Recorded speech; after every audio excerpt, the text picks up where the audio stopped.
How much of this can we move?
It's going to be picking up the music mostly right now. It's going to be picking up the music for the most part right now. Because look at that. Yeah. We'll bring it in 3 minutes.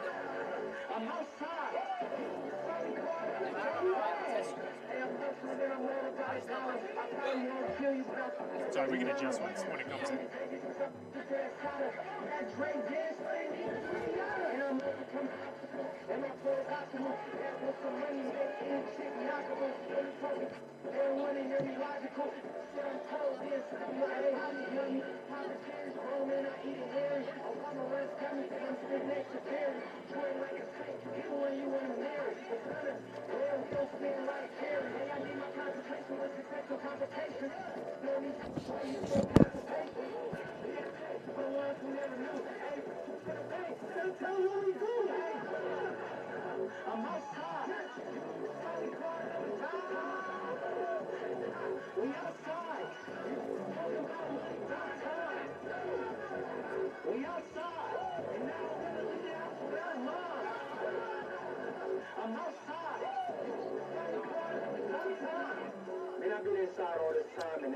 I think what I'm going to do is write down their starting 22 once they line up, just so we know it's like, okay, they subbed in so-and-so for that particular snap. Hello,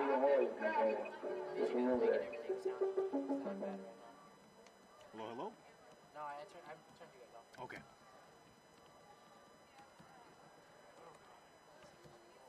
Is the field mic on? That one? Mm-hmm. No. Okay. It's just those. It's just that those pick up everything. Take a deep breath. I had them like before I got here, and they went away. So. That was brutal. Yeah, that was running a game story when I was at ASU, and the home team was literally coming out of the tunnel, and I feel like it's kind of buzzing like behind my head. Was that you? For a screen? Jesus Christ! All right. I cut my hand around right behind my head. And there's Oh, Jesus, my bad. You're good. And like right as they're running out of the tunnel, and the game's about to start, I get stopped right here. Hey, I gotta be honest, guys, and I just gotta let you know, there's a very important soccer game on tonight, and my mood will drastically increase or decrease depending on the score of that game. Who's playing? Sounders, Seattle Sounders, MLS, and their rivals, the Portland Timbers. And your defending state champion, Sacred Heart Cathedral, Fightin Irish.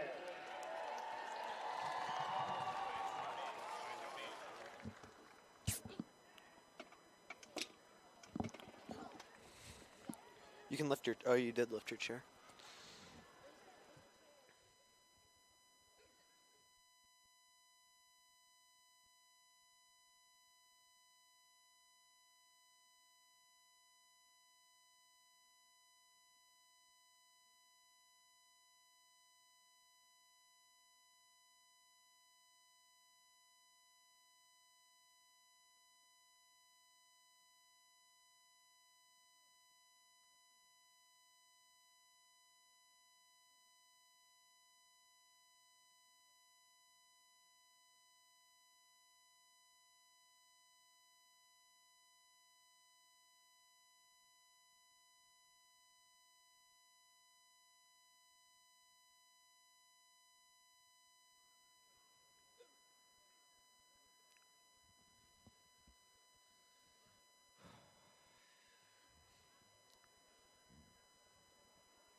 Welcome to the inaugural SHC football match for the 2022 season.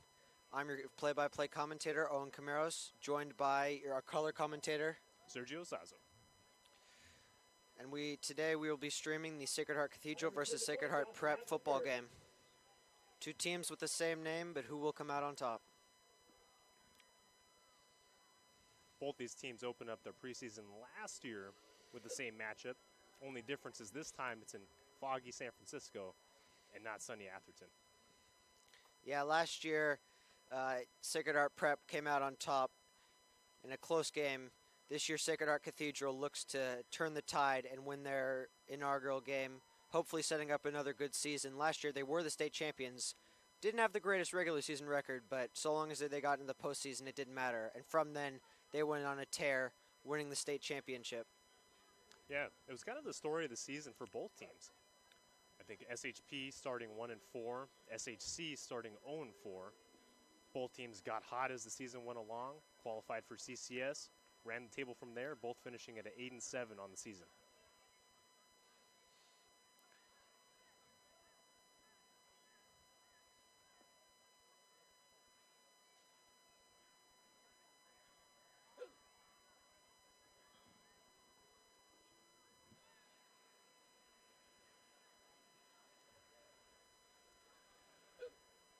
And now, fans, at this time, we ask that you please rise for our opening prayer.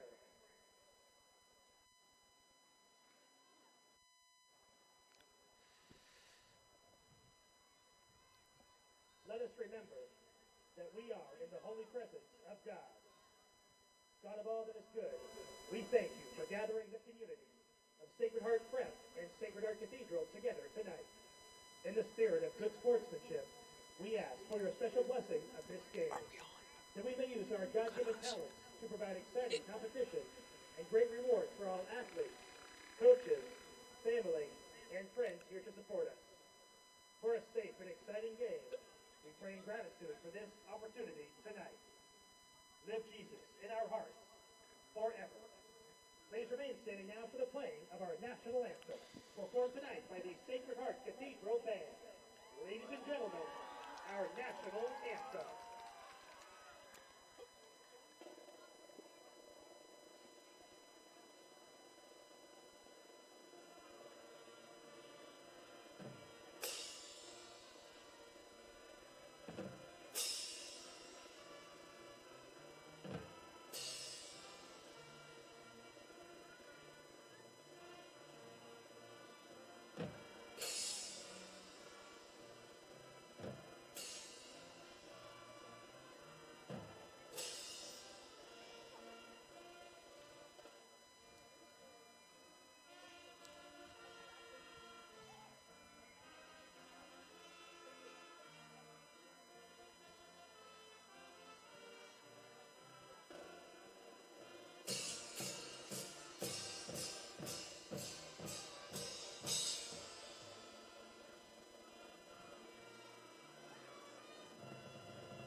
for the Sacred Heart Cathedral Band, under the direction of Tim Cumberbatch.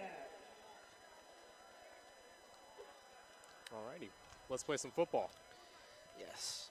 Got a pretty good crowd out here for the first preseason game. A lot of SHC fans definitely fired up to see their team hopefully repeat the same run as last year.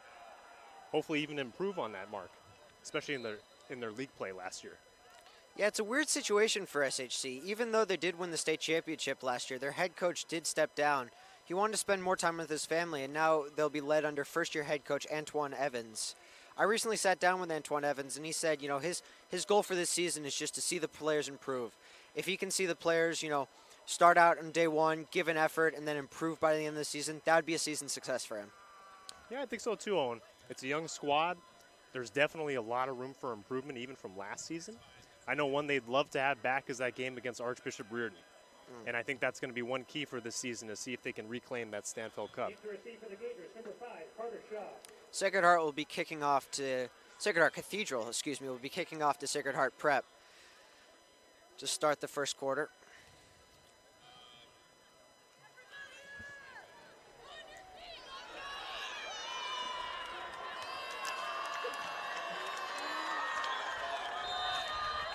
The crowd getting on their feet to start the season. And it's a squib kick. It's recovered by Sacred Heart Prep, and it'll be down around the 40-yard line. Number 10, Sheo Kelly takes the kickoff for the Gators. Interesting plan there from Sacred Heart Cathedral. Not sure what the idea was there. I think maybe they were just trying to see if they could create some havoc and maybe get an early turnover, but it ends with Sacred Heart Prep around the 37-yard line to start their drive. Yeah, interesting decision to go with the squib kick on the ground there instead of the pooch that they went.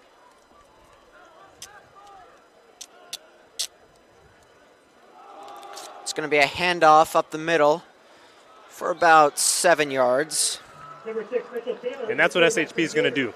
They're going to wear you down. They're going to run the ball. They're going to force your second and third lines of your defense to come read the play in front of them, shoot the gap, make the play. Jabari Ryan with the stop. That was, I believe, Andrew Latu with the run for 7 yards. He was a star player last year as well. He ran for 729 yards and 13 touchdowns last year as a junior. Looks like a 5-man front for SHC. Oh, and that's going to be a penalty. Offsides on the defense there. Yeah, neutral zone infraction. Neutral zone. It was, I believe that was number 88 for SHC. That'll be Owen Daly for the penalty.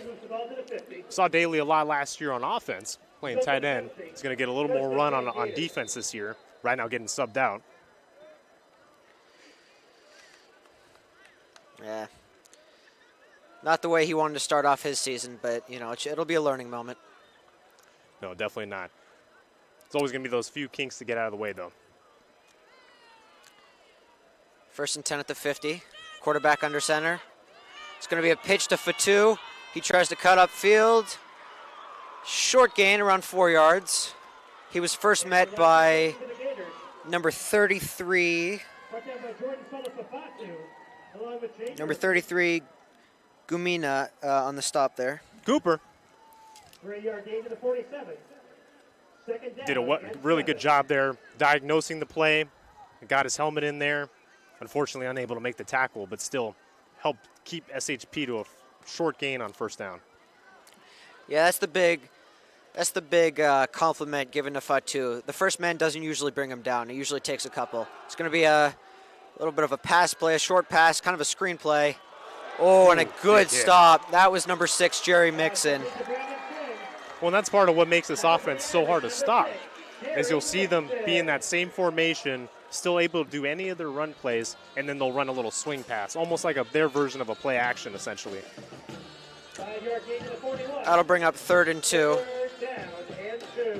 Had a little bit of room to run there, was able to get 6, about 5 or 6. However, a good job by the Irish to pursue and make the play. Yeah, that was it was a 6-yard game, but that was a punishing hit by Jerry Mixon, the Oregon commit, and he's that player's going to feel it later in the game. No doubt about that. It's good to set the tone. This is definitely going to be a nice bad game. It's going to be a handoff, and he'll get the first down for 2. Cuts upfield and gets a good gain. Looks like a 12-yard gain. That's a nice cut there. It looked like 2 Irish were descending on him to make the play, but he just splits the gap in between them. He's able to pick up about 3 or 4 more. Nick Feliciano with the tackle, the senior. So what the Irish really need to focus on defense is keeping SHP off schedule. They need to really play well on the initial downs, force them into 3rd and medium or 3rd and long, force them out of their element. Yeah, SHP, their quarterback did play some last year, Michael Taylor. He played a few games last year, 5 of them. But really their star play and their offense is going to depend on the running game. So if Sacred Heart can really stuff that, it'll be a long night for SHP.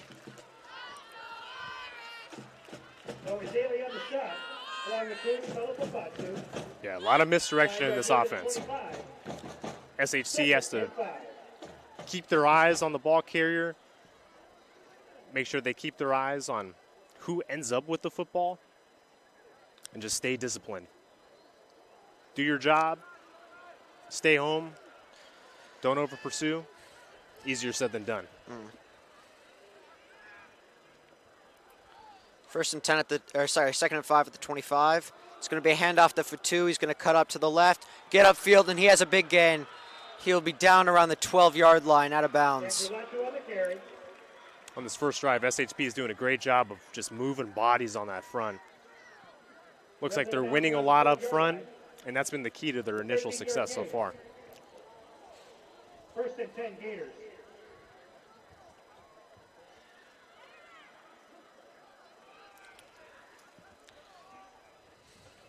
Yeah, SH's defense really revolves around 2 players, 2 Pac-12 commits. Jerry Mixon to Oregon and R.L. Miller going to Arizona State. Those guys are really key in helping this SHU defense.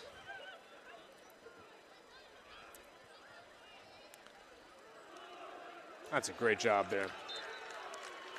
Keeping your eyes in the backfield, watching the motion come across, but not overplaying it. That was Andrew Latou on the carry, and Young stopped him in the backfield. It'll be 2nd and 12.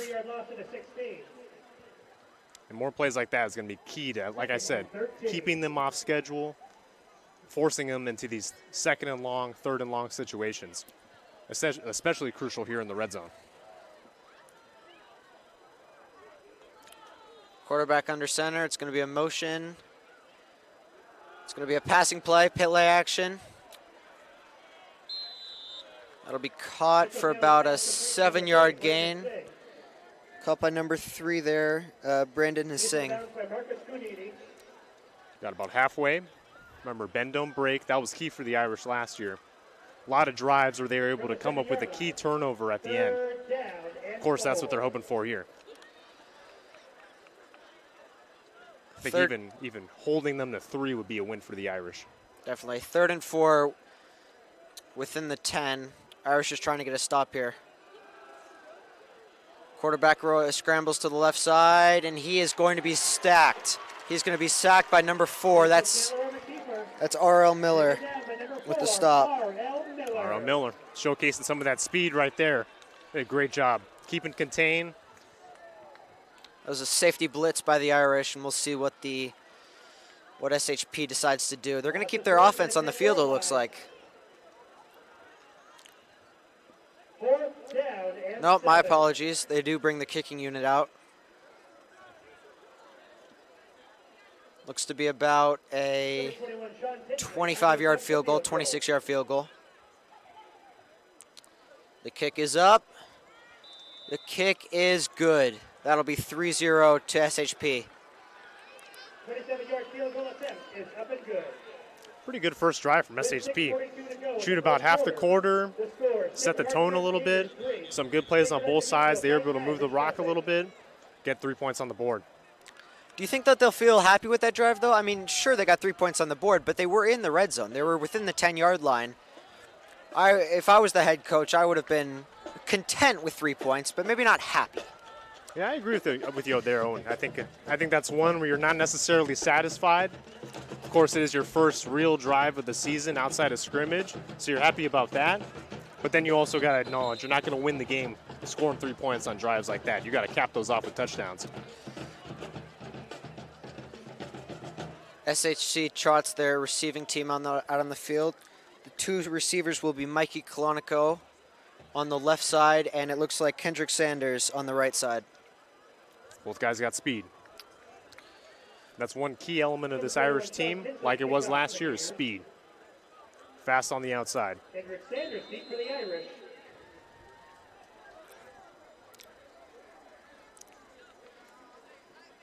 Kickoff by number 21. It's a short kickoff.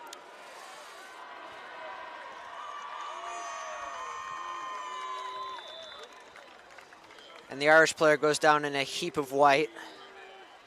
That was number, I think it was number 77. Jordan Solofafatu took the return right around the 40. Another short kickoff. Yeah, I think you'd prefer Jordan getting down there once he catches that, or even fair catching it, but you can't deny the big man his chance with the rock. Yeah. You could see that whole time he saw it coming his way and his eyes just lighted up. A good effort, too.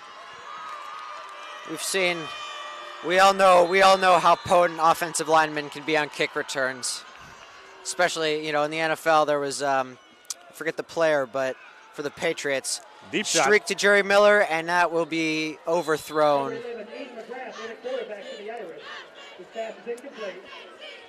Looks like Mixon was kind of blanketed there. Looked like McGrath made up his decision before he even saw the defense. Yeah, when I talked to head coach Antoine Evans yesterday, he did tell me that the first play would result in a touchdown. Maybe a little bit of disappointment for him, but it wasn't a terrible throw. It was a good play design, just didn't work out. I'm sure that SHP have had Jerry Mixon circled on their roster. Everywhere he goes, they'll know. Oh, absolutely. It's a handoff to Sanders.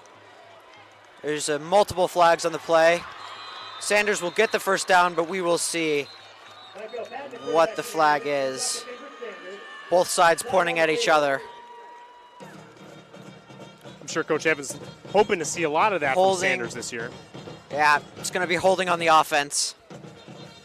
He's able to use his speed very effectively on those runs off tackle like that. Unfortunately, another key aspect of preseason is you're going to have to work through a lot of penalties. That will back the Irish up, back behind the 30-yard line.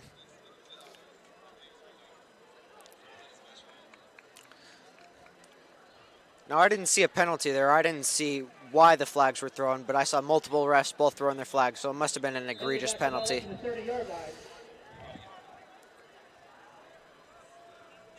Second and 23. Looks like Sanders in the backfield again.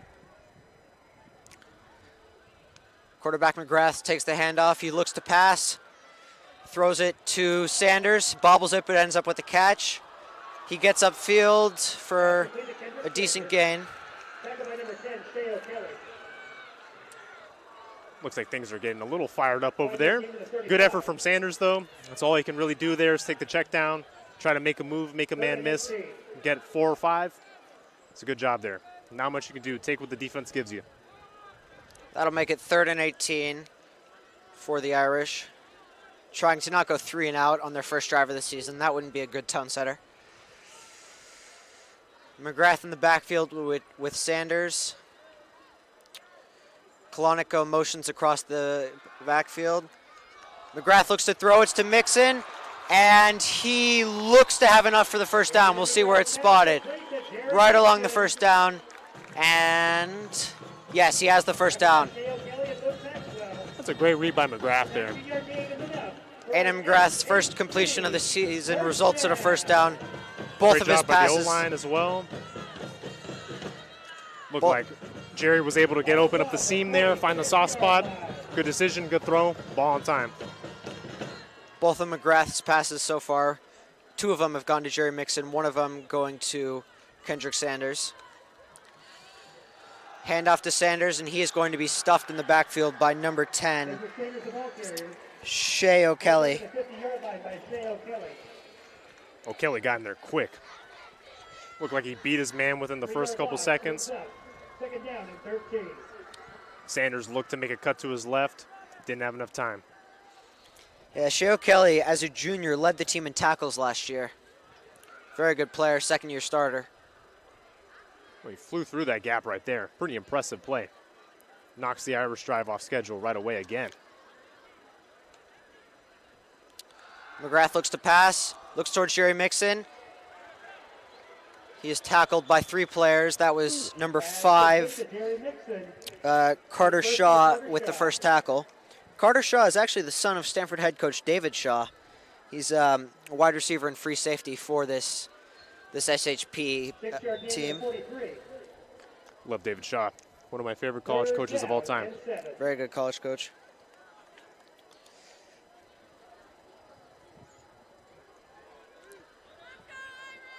Irish have kind of been sticking in this shotgun 4 wide out, split out wide formation most of this drive. McGrath looks to pass. He's going to run for it, take it up the field, and he'll have a first down, and he'll get tackled by a few players. Number 77, Mason Chakuti, was the first man to hit McGrath. Again, you'd love for him to slide there. Preseason, everything's a work in progress. Just a great effort there by McGrath, get that conversion. It's also good. The first hit of the season for any player, you know, it kind of settles the nerves a little bit. Everybody's scared of getting hit, and then when they're hit the first time, they're like, okay, you know, this isn't as bad.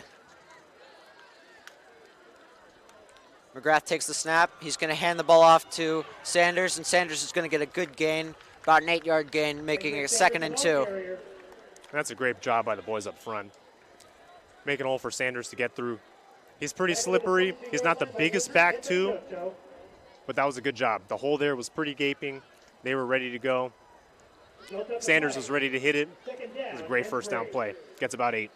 2nd and 3, 3:09 on the clock in the first quarter.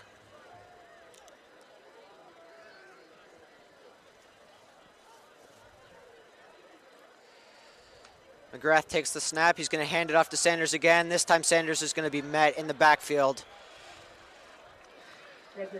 Almost looked like the exact same play there. Again, inside zone to Sanders. Just not blocked as effectively this time, but that's okay. You get 8 on first down. Now you're still in 3rd and 3. More than manageable. 3rd and 3 here from about the 24-yard line. That would be maybe about like a 43-yard field goal. Something about that. Do you think the SH kicker has the leg to make that? You know, it's a good question, Owen. I think at this point you're in 4-down territory, especially at this part of the field. It's a little windy today. It looks like the field's blowing away from the way the Irish are facing. So I think this is 4-down territory. McGrath takes the snap. He's going to look up towards Mixon. It's going to be overthrown, and the defender, number 5, that was Carter Shaw, tipped the ball, wasn't able to come down with the catch, and we will see what the Irish decide to do here. Yeah, unfortunately, a little bit of a miscommunication there between McGrath and his receiver. Looked like he was expecting Jerry to continue towards the corner of the end zone a little bit. Looked like Jerry broke off his route at the last second, almost turned it into a post. So McGrath's ball was a little bit well overthrown and out of place. Your prediction was correct. This is 4-down territory for the Irish. 4th and 4, 2:08 on the clock. It's going to be a fake handoff. Throw towards, and that is underthrown, but there is a flag. We will see what the flag is. It was underthrown to R.L. Miller. The Irish are clapping. The Irish say it generally means good things, and it looks like to be a whole defensive holding against SHP. Irish keep their offense on the field. The referees are talking this over. We'll see what the call is. Looks like it's going to be on the defense. This would lead to a first down for the Irish. And you never want to say an offense is bailed out by penalties, but that's an especially timely one, just because 4th and 4, nobody particularly open on that play. McGrath is forced to make a decision and kind of force it there to RL. SHP makes a great play breaking it up. SHC catches a little break with a penalty. 1st and 10 at the 19, 2:03 left on the clock. Well, that's huge because that gives them a chance to answer with at least 3 points.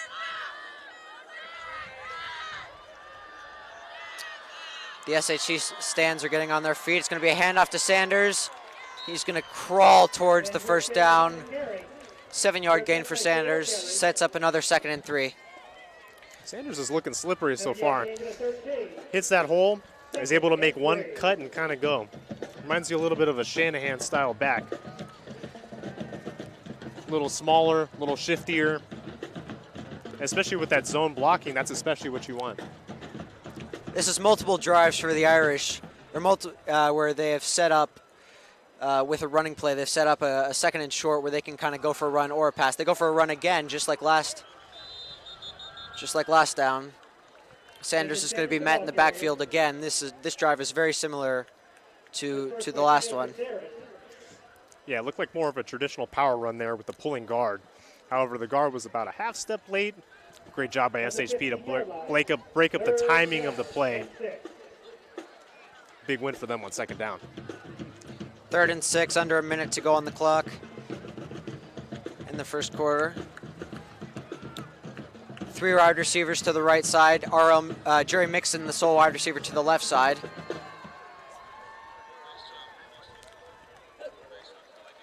Here's the snap. It's going to be a jump ball towards R.L. Miller, and the pass was a bit underthrown and behind R.L. Miller, and that will lead to a fourth down. Yeah, McGrath's just a little off there. You want to, especially on a jump fade like that, you want to put it a little higher, a little more towards the back of the end zone so your receiver has time to turn his head and get a gauge of where it's coming. Then he threw that a little bit too early. I think RL was unable to see the ball before it was out of his hand, and at that point it was already too late. McGrath and Mixon talking to their offensive coordinator. We'll see what the Irish decide to do on 4th and 6. Yeah, we're going to see a lot of that tonight.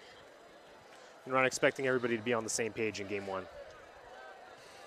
Sanders in the backfield, 3 wide receivers to the right. McGrath takes the snap, looks towards Mixon, tipped and incomplete. That was a very good read by number 11 for SHP. That's Luke Maxwell. And the Irish will turn the ball over on downs. And, it was a risky decision there by McGrath to force that in there, especially against that coverage. But he fired that in there. Yeah. And with the deflection, it almost had a chance to be caught on the ricochet. Unfortunately, no luck there. None of that Madden cheese. The Irish trot their defense on. We'll see what SHP decides to do. Backed up at their own 15-yard line. This would be an 85-yard drive, should they make it into the end zone. And so SHP is clearly trying to repeat their first drive here. Chew some clock. Really just grind down the Irish defense.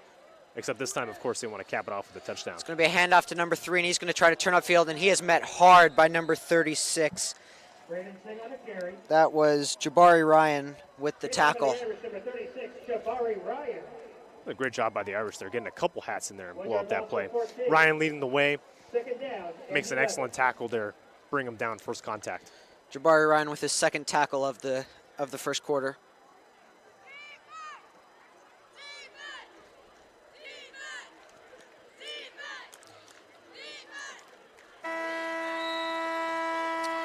And this will be the end of the first quarter. The score is 3-0 for SHP.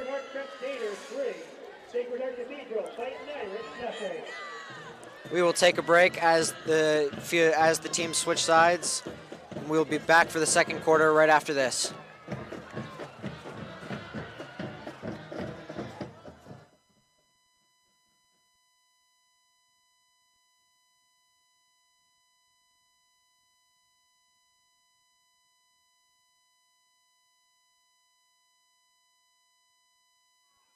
The one thing we do have to mention is the Clock. Yeah, I saw it. Yeah, because I can't keep up with starting and stopping. Okay.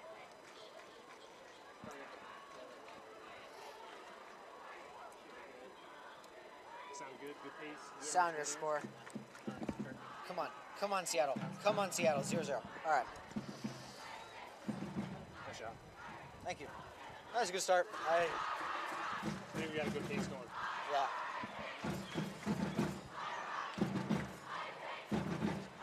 '97 views so far. It's pretty good.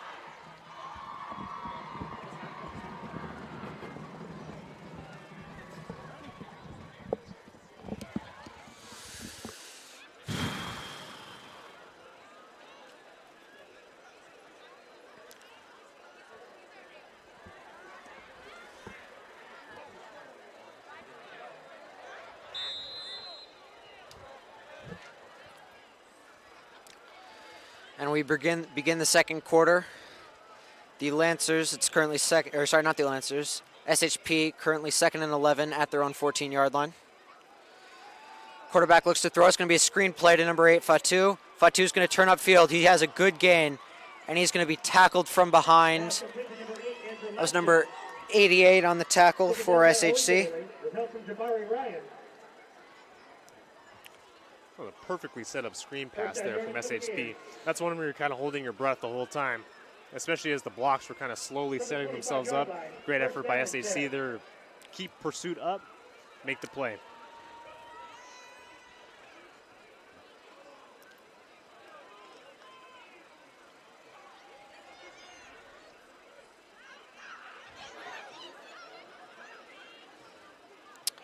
First and 10 for SHP. It's going to be a handoff. And Fatu broke multiple tackles to get near a first down. There's going to be a late flag. Looks to potentially be some extracurricular activity there. Looks like an helmet was ripped off of number 55 for SHP.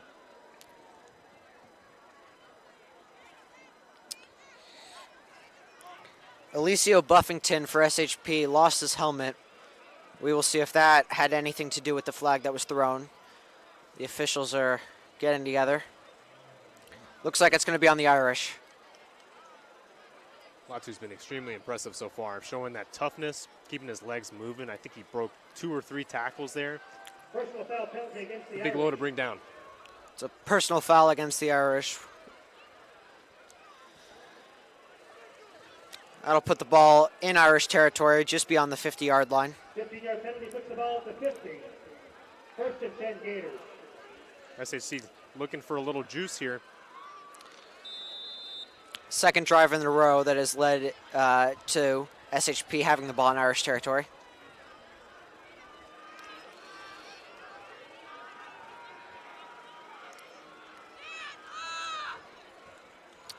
It's going to be a blitz for the Irish. Fatu gets the handoff and does get upfield for about a 3-4 yard gain. And almost a perfectly called blitz there, except everybody shot the wrong gaps. So it's a perfect play call to counter that. So you had 3 Irish penetrate into the backfield there, but nobody filled the right gap where the run was headed. So that way, Latu's still able to get a couple at the very least.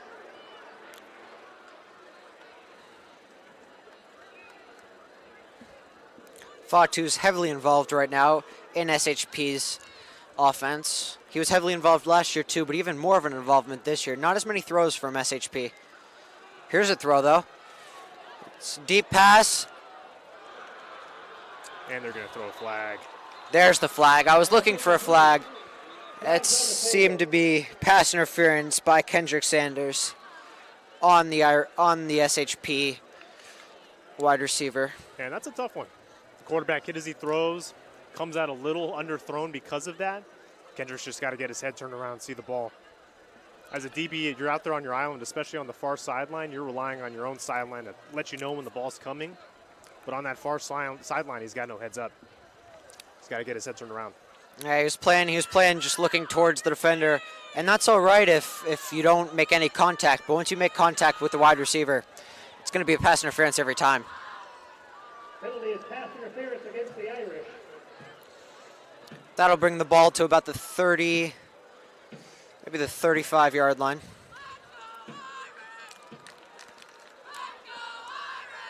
My mistake, that'll be about the 32-yard line. First and 10 Gators. Irish a little sloppy defensively on this drive. That's 2 huge penalties that haven't necessarily extended SHP's drive, but they've given them huge chunk yardage from both. Sanders this time lines up towards his own coaches on the near side of the field. Number 3 in motion for the Lancers, false start.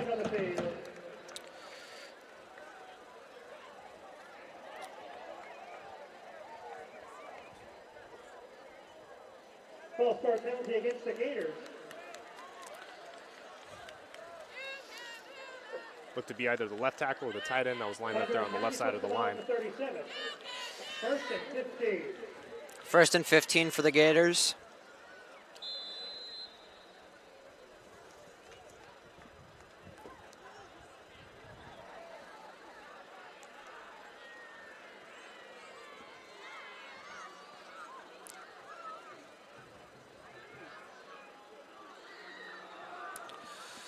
Fatu with the handoff, and he's going to be stuffed by multiple Irish players. Jerry Mixon got the first hit, assisted by number 75, Benjamin Hatch. Well, that's another one that just illustrates how difficult this offense is to stop at the high school level. Just because, I mean, that Fatu got the ball immediately there and is able to just put 1 foot down and hit the gap. And if they're able to string all their other plays off that, the defense has got to stay extremely disciplined.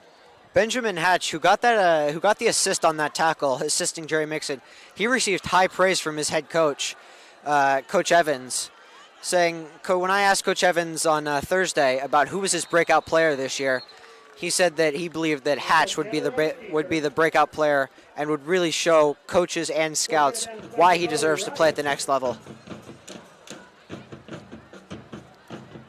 Looks like number 27, Feliciano, out there might have gotten a little dinged up on that play. He seems to be okay. Came in to slow down the quarterback as he was escaping contain. May have gotten tripped up a little bit, but it seems like he's okay.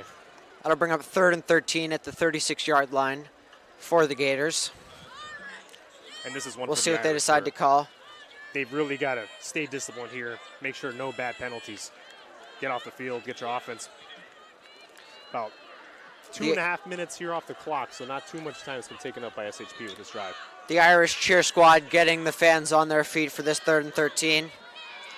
Irish would love a stop here. It's going to be a double handoff. Quarterback with a big block, and this is going to be right up near the first down. I mean, that's a fantastic effort there on both sides of the ball. Number 75 for the Irish, selling out to try to make that play. Just too tough of an angle. Great effort by number 11 for SHP, too. I mean, getting that ball and just going. Great effort. Looks to be about either a half yard short. It's very close to first down. 4th down and 1 for the Gators. Now the quarterback there made an impressive block on a defensive tackle for the Irish. Jordan Fatu really sold out for his running back there. Not sure that his coaches will appreciate his block. They want to see their star quarterback stay in the game. This is going to be, it was a handoff. It's going to be right up close to the first down, and we will see. Looks like Latu's effort diving forward may have gotten him the first down. Great effort there by number 27, Feliciano. Hitting him low and make sure he didn't get a little more than just the yard that he needed. They're going to close at least. They're going to bring the chains out to measure this, see if he got the first down. It looked from up here like he did get the first down on his second effort, but I am also 75 yards away, so I can't really tell. Yeah, this is one where you wish you had some binoculars for sure. Hopefully Gene Sterator is not out here with any note cards. Oh, yeah. If this is short of the first down, it will be Irish ball, and it is.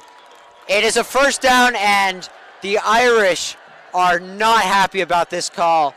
You could see Nick Feliciano was running towards the Irish bench. He believed it was a first down, or he believed that it would be first down for the Irish on a turnover on downs.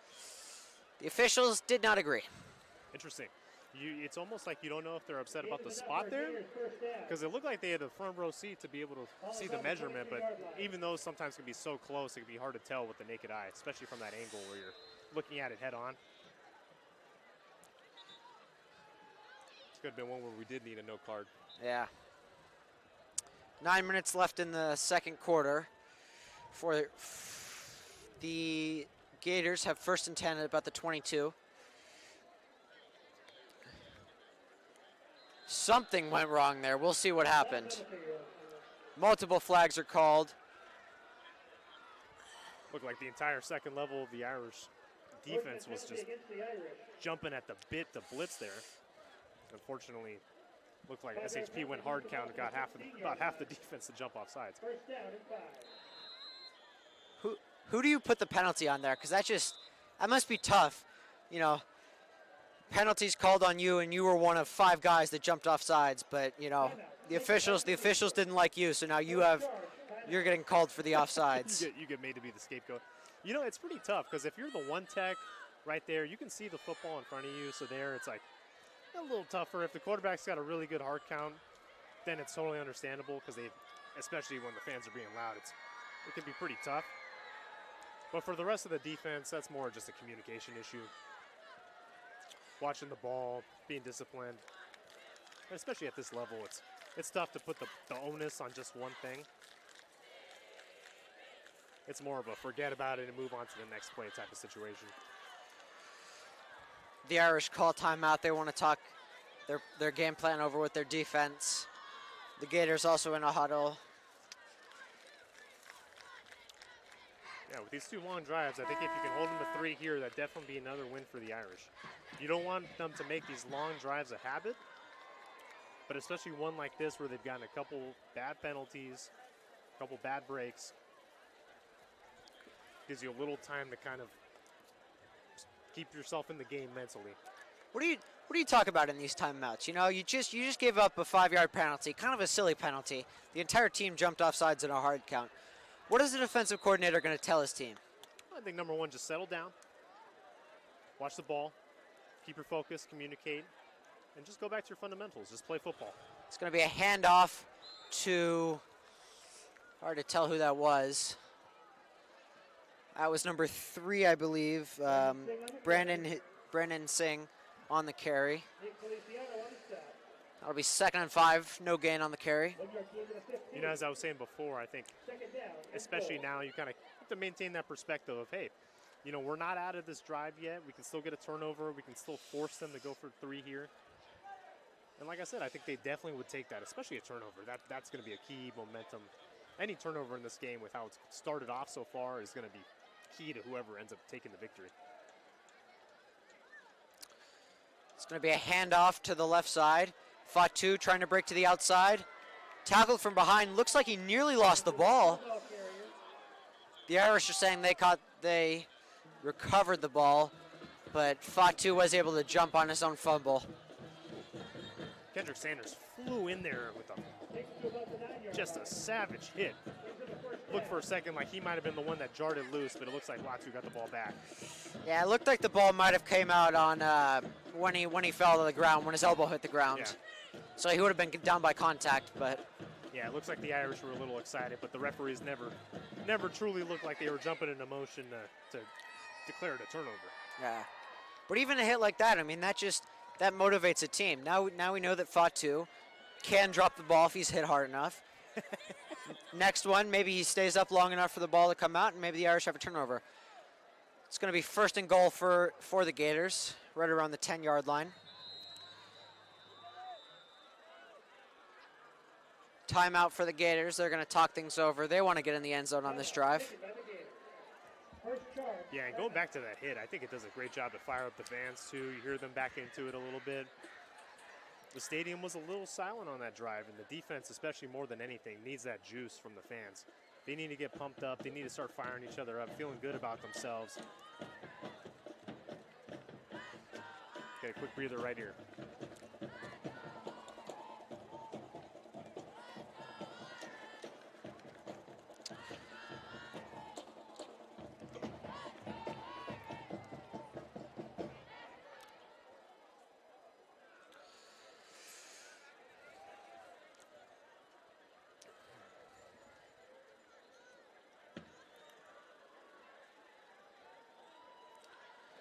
First down at the 9-yard line for the Gators coming off this timeout. 7:20 left on the clock.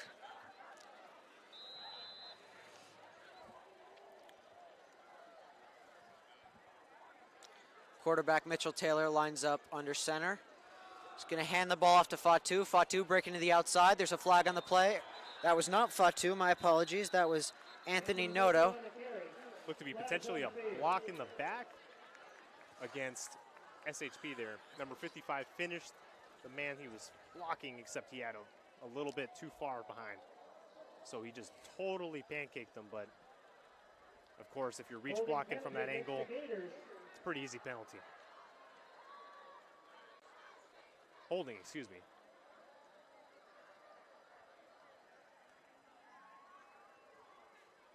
when he puts the ball at the 21-yard line. Of course, that will be a 10-yard penalty from the spot. Backs it up to about the 21. Taylor under center. 2 running backs in the backfield. It's going to be a pitch to Fatu. Fatu breaking to the left side. He's going to get a decent amount of yardage. Andrew Latu on the carry. That's a great job there. You see Fatu's got 2 lead blockers. The 2 other backs there in the backfield leading the way for him. Again, just push that to the sideline. You don't necessarily have to lay the boom there when he's so close to the sideline. You can just knock him out of bounds. Second and goal at the 15 for the Gators.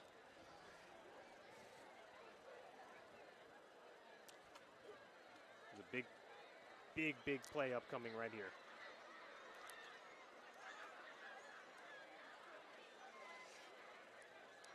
Same kind of lineup. Number 11 for the Gators in motion. It's going to be a throw. There's a man open. He makes the catch, and he will get into the end zone for the touchdown. Number 44 on the catch. That was George Smith with the touchdown. Touchdown Gators. Good throw, good catch, good decision. Look, just to be a simple out route, number 44 found the soft spot over there in the corner of the end zone. 10-0 SHP.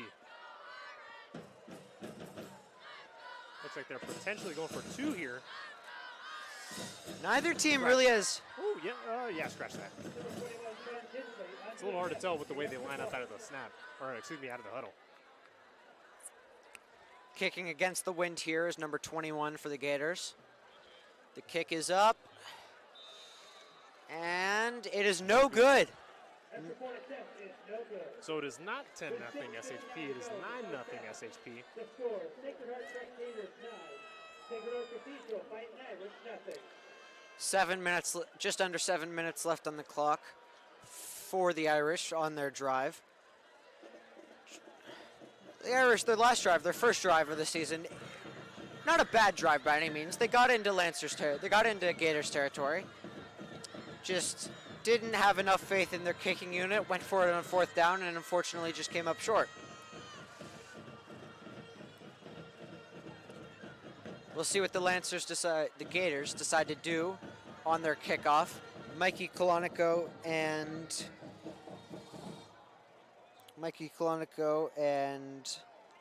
Jason Mabry are back for the receiving team. Now, the Gators did receive the opening kickoff, so ideally the Irish would love to get some points here so they can double up to start the 3rd quarter.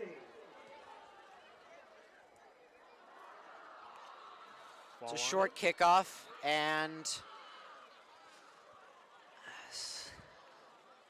number 15 for the Irish dives on the ball.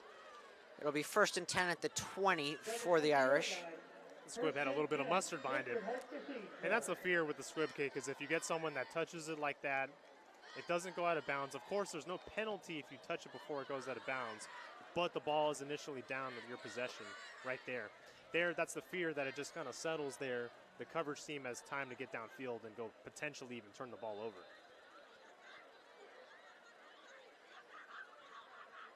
Thankfully, 15, good effort there to get back there and fall on the ball. Definitely.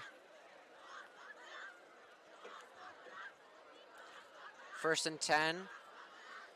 Aiden McGrath in the backfield. He's going to hand the ball off. And that will be Sanders, who gets upfield.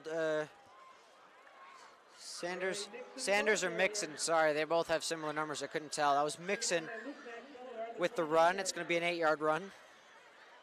Yeah, had a couple lead blockers out in front of them there. Able to move some bodies. That's a great play on 1st down. Get 9. Good start for the second offensive drive. Jerry Mixon, the 3-star recruit, and the Oregon commit on the run. He's primarily is a linebacker, but he can also play at running back. He actually threw the ball a few times last year for the Irish. He won a game where he mostly started at quarterback, right? And that is going to be a false start for the Irish. That was R.L. Miller who went too early. R.L. Miller, before the ball was even snapped, was already 5 yards into his route. That's a little bit of a killer. A little bit of a killer, because you get that huge 1st down run. Now it's that basically negated as if you just got a normal run. Standard. You're still on track.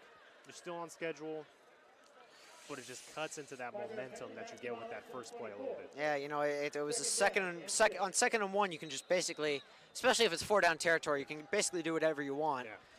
Now it's 2nd and 6, and your options are a little bit limited. Looked like they were potentially even taking a shot there. Low snap. McGrath looks to pass. He's going to find number 10 for the Irish for a short gain, about 3 yards. Jackson Irons, the junior, with the catch. Irons was their primary punt returner last season, but they look like to evolve him a little bit more out of the slot this year. It's a little bit of a jitterbug. Good quickness. 3rd down and 1. A little bit of that kind of stereotypical slot receiver mold. Not great size, but great hands, great quickness. And just a tough little physical guy. Of course, his brother is about 6'5", so hopefully he'll hit a growth spurt this season or next. His brother, Will Irons, was an ex-SHC grad, also the SHC started quarterback for a few years. That's a handoff to Jerry Mixon, who's going to be stopped. Looks like maybe for a yard gain. That'll bring up 4th and 1, and the Irish look to send on their punt team. 4th down and 1. Yeah, O-line looked a little lethargic on that one.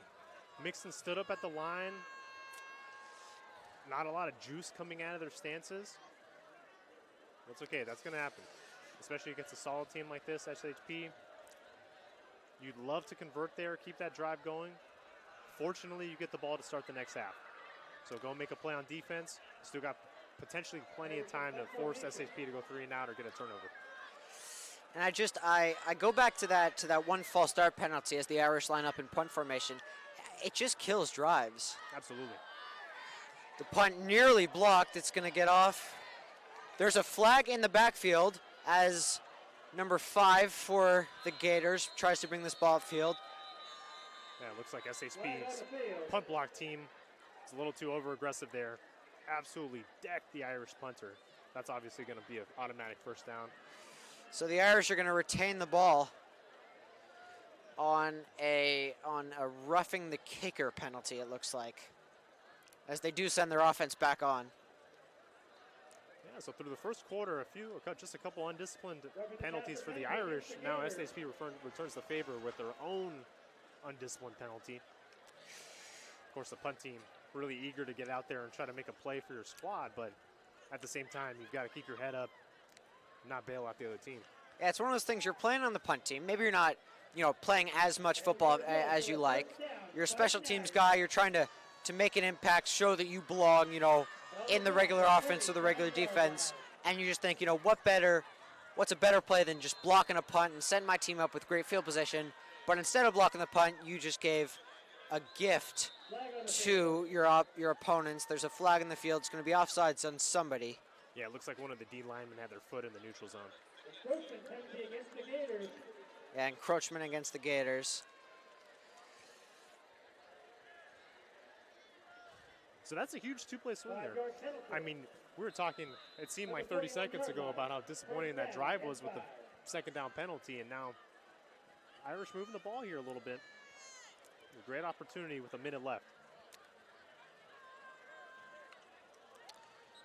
And that's going to be another penalty. I think a false start for the Irish. Yeah, it looks like RL again. Just a little too fired up, a little too much juice going. He's shooting out of his stance a little too early. False start penalty against the Irish. And that's one again where the more reps he gets, the more accustomed he gets to Aiden McGrath's cadence. That's hopefully going to clear up soon. And again, you can't fault the guy for being fired up to play football. I'm not sure the coaches would share the same sentiment as you do, definitely. but that's one of those plays where you just can get chewed out in film. No, that's Here's the snap. It's going to be a throw towards R.L. Miller. He is going to make the catch. Big play for the Irish. R.L. Miller makes up for those 2 false start penalties with a big catch. Well, it's a great catch and great throw. RL there with just phenomenal focus, making that play with the defender draped all over him.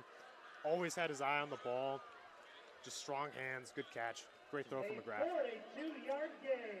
32 yards on the catch. So Coach Evans definitely won't love the false starts, but he'll love that. Yeah. First down. Way to make up for a few mistakes. That is just a warrior spirit right there. 3 minutes and 45 seconds left on the clock. McGrath takes the snap. He looks to throw. He looks towards Mixon, and it's in and out of the hands of Mixon. It was a bit of a missed throw from McGrath, but Nixon probably should have caught that ball. Yeah, I think Aiden just sped up a little bit there, got the ball out quick. You know, he's thinking a little bit about the rush right now. SHP's been putting it on them pretty well, but he's really just got to try to slow himself down, hit him in the chest there, while also putting the ball a little in front of him so he can catch it in stride and get some rack after. 2 wide receivers to each side, and Sanders in the backfield for the Irish. The fog is really coming in now. Fake handoff to Sanders. Looks towards Jackson Irons. He's going to make the catch, and he'll be out of bounds inside the 10-yard line. At about the 8-yard line. I think that's been my favorite decision of his tonight. That was a quick boom, boom, 1-2 read. A little bit of a sprinkler read, but he finds his man on the right side in Jackson Irons. Good catch, good throw. Irons stays in bounds for another yard or two. 1st and 10 for the Irish. 1st and goal for the Irish. Oh, that play just had trouble written all over it. It's going to be a stop in the backfield for the Gators. Yeah, it looked to be a great diagnosis by SHP's defense right there. They knew what was coming. They shot the gaps. They blew that up. Looked to also be a little bit of hesitation there between the running back and the quarterback. Affected the timing of the play. Essentially gives the running back no room to get out of the way of the rush in his face. That's one of those plays. It's just like, yes, it's a loss, but there was so much confusion on that play. You'll take just a 2-yard loss. And here's the throw to R.O. Miller, and he is into the end zone for an Irish touchdown. R.O. Miller with his first touchdown of the season. 2 catches on this drive, a 32-yard catch, and now an 11-yard touchdown. And all of a sudden, they made that look pretty easy. Right there, great job by Aiden, just going through his reads, finds RL, just a quick in-cut or slant. He had single coverage on the right side, beats his man easily to the inside. Easy pitch and catch for the 6.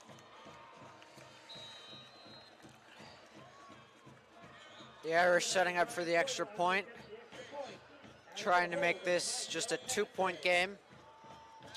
Kick is up, it's a high snap, and the kick is good.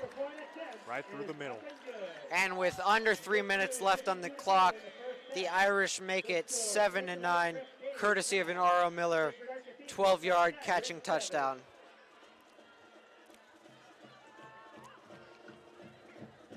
My apologies. I thought I said there was about a minute left earlier. Remember, it's preseason for us as well. Just under 3 minutes left here in the first half.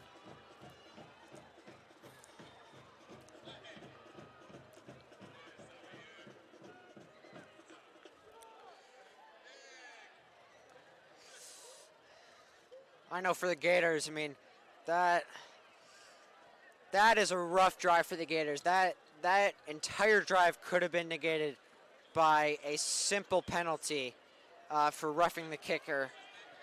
And instead of a punt for the Irish, it's an 80-yard drive that ends in a touchdown, making this just a 1-score game. Yeah, and that's when you see how talent can really take over a game like that. Where RL, one of the Irish captains, one of their best players, one of the keys to the run last year, it comes up again and again on that drive, making up for that mistake that he made early in the drive, coming up clutch with that huge catch, and then that score. Here's the kickoff. It's going to be a deep kickoff. Caught cleanly by the Gators. Upfield, through the middle, he has a hole. He has a big hole, and he will be tackled around the 45-yard line.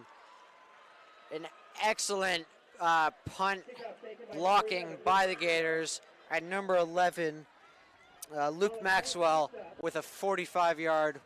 Well, we'll bring the ball to the 45-yard line. It'll be about a 35-yard return. That's a great job by Maxwell, just seeing through this fog. It's not easy to see the ball. It's a low lining kick. Those can potentially be kind of hairy, take a bounce off your pads. Does a great job there corralling it, securing it, and has an excellent run back too. Great blocking as well on the return.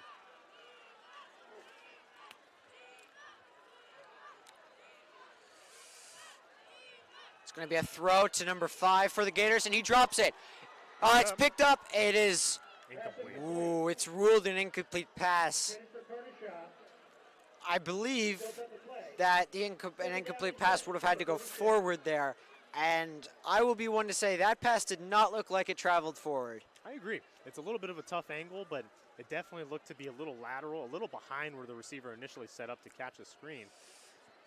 Again, tough angle. It's hard to tell. Always defer to the referees, but I look for a second there like it might have been going the other way.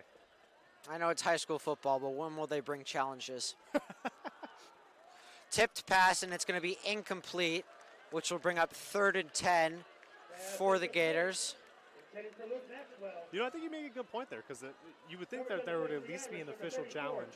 Of course, there's no booth in New York that they can quickly go to, and it's pretty difficult to have some sort of replay system set up. But we've had our fair share of losses on last-second blown calls like that over the past 5 or 6 years. It's one of those things, it's almost like it's a learning moment for the kids. Just understand that, you know, not every call is going to go your way, and there are going to be some games that are unfortunately decided by referees.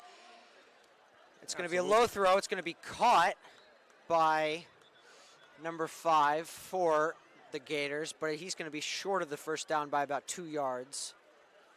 It was a low throw by Mitchell Taylor. Discussing whether this was actually caught by the Gators or whether it was an incomplete pass. Yeah, and that's one where a low throw isn't necessarily the worst thing. Kind of puts it where his receiver can get it. It looked to be either a deep curl route or some sort of comeback. Now the question is, are they going to go here with short yards? It looks like the officials are still trying to figure out where to spot the ball. It's an official timeout here. And they are going to rule it a catch, and they're going to spot the ball. They are not. Oh. I can't even tell at this point. Not a catch, it looks like now. Interesting. That was That's one where you kind of wish you had binoculars. Yeah. All the way on that far sideline over there.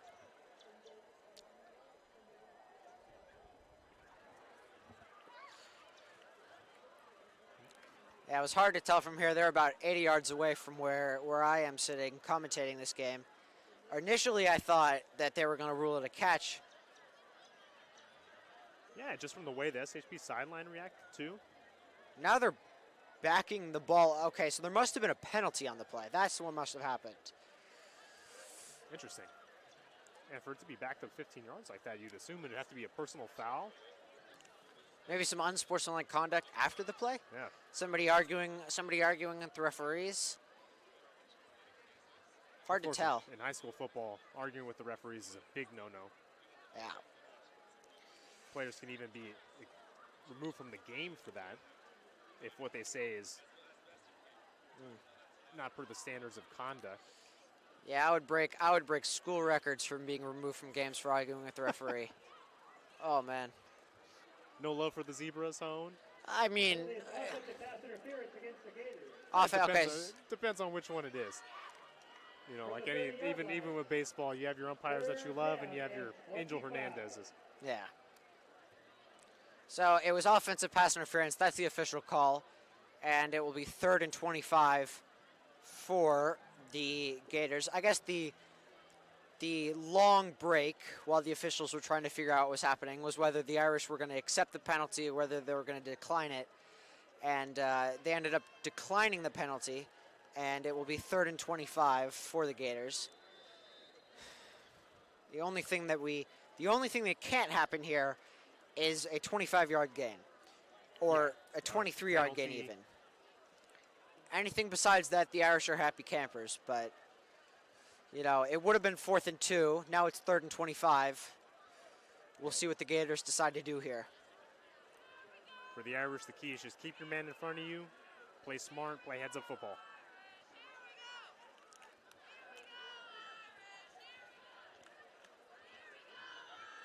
You know, and ideally here you force an incomplete pass or even a sack, something that knocks them even farther back or keeps them at that same line of scrimmage so you get decent field position on the return potentially.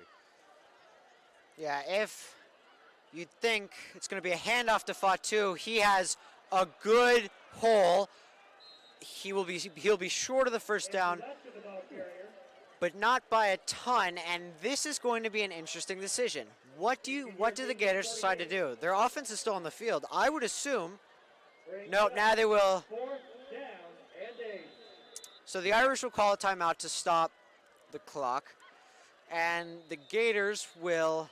They have an interesting decision here. It's about. I think they've got a punt with the Irish, and I solely say that because the Irish get the ball to start the second half. And so you really, if you're SHP, you were up 9-0 just a few minutes ago. You really do not want to give the Irish any more free points, especially after that last drive where you could have gotten off with 0. Really do not want to make another mistake here and potentially give them the lead going into halftime. So that's the second charge timeout for the Irish. If the Gators do decide to kick, the Irish will have the ball with 1 minute and 52 seconds left and 1 timeout to stop the clock. 2 minutes and 1 second, they just updated the clock. With 1 timeout, there's no 2-minute warning in high school football. So there will be only 1 chance to stop the clock unless there's an incomplete pass or somebody runs out of bounds. And ideally for the Irish here, this is a great opportunity to get to see your 2-minute drill. And really see, because this is a team where they've got the talent on the outside to really have one play that kind of breaks it. And that's what we saw a lot last year, where they just would have a huge reception on the outside that would just totally turn a drive around that maybe was stagnant. The Gators are going for it here. It's going to be a handoff to Fatu. It's going to be close. It looked like he got enough yardage for the first down. Wow. One referee's about at first down yardage. The other referee is beyond the first down line, and this will be a first down. That is just an awesome, beastly effort there. 2 plays in a row from Latu. That's just, I mean, as a coach, that's something even in your wildest dreams you don't hope for when you call those 2 plays. Obviously, that third down run set up. He gets it again on the pitch to the right. Gets about 6 or 7. The Irish fan base getting fired up, trying to give their defense some juice to finish out the half well. Yeah, Fatu is a big star for the Gators. Really where a lot of their offense comes from. He had 13 touchdowns last year on 729 yards. You see it there, just very well balanced, good vision, speed, tough to bring down. It's going to be a passing play. Nope, it's going to be a scramble for Mitchell Taylor, and he will get the first down. Feliciano putting his hat in there at the last second, potentially trying to knock the ball out. Aiden Hickey with the tackle. Less than a minute left on the clock. Clock is running. The Gators line up quickly. It's going to be a pass to the outside. And it's going to be tackled inbound, so the clock will run. Great job there from Kendrick Sanders, getting on him immediately. Gives up about 4 or 5, but is able to make the tackle and especially make the tackle inbounds. 2nd and 5 for the Gators. 30 seconds left on the clock. It's going to be a quick throw. It's going to be a throw up the middle. Oh, and it is dropped by number 30. That was Tyler Wong. He had him. Yeah, he's going to want that one back. That would have been about maybe a 10, 12-yard gain. There with 12 men on the field as well. Making their substitutions and just barely got a couple guys off the field, able to narrowly avoid that penalty. Clock stops with 24 seconds left. 3rd and 5 at the 27-yard line. Probably a bit far for a field goal, especially with the wind against you. I would assume maybe 5-10 more yards and you'd consider it. The Gators do still have 2 timeouts. We'll see when they decide to use them. Big coming up here. I think Irish key again. Make sure everything stays in front of you. Try to keep them in bounds if they do catch the ball. Let's see, 3rd and 5. It's going to be a handoff to number 3, another handoff to number 5, and he is done. He is going to be stopped way in the backfield. That is going to be a 15-yard loss, and the clock is going to run. Looks like it might Clock do is it still going to potentially. run. Let's see if SHP wants to call one of the remaining timeouts here. That's just a great effort from 88 there. Diagnosing that play, they ran it one time the drive earlier. That time they were able to get the double reverse off effectively. This time not so much. So the Gators call their timeout with their second timeout with like maybe 3 seconds left on the clock. It's going to be 4th and 15 at 4th and 17, excuse me, at the 40-yard line. You'd assume at this point it's just Hail Mary to the end zone. There's I refuse to believe that anybody on the Gators can kick a 55-yard field goal. So we'll see. But I'd have to agree with you there. At 55 yards against the wind, I mean, that's quite the boot. Unless they signed Justin Tucker a few days ago, I'm thinking that this is going to be a Hail Mary to the end zone. Yeah, maybe if we were in the Mile High, I would believe it, but you don't see a leg come around in either of these two respective leagues for either of these teams too often that can make a kick of that length. 2 wide receivers to the right side, now just 1 wide receiver. It's going to be a Hail Mary to the end zone. And Taylor will just scramble for a few yards. Potentially a high hit there on the Irish to end the half. And the Irish, so you can't end on a defensive penalty. A half won't end on a defensive penalty. And the Irish will just gift the Gators with one last play here, and we'll see what they decide to do.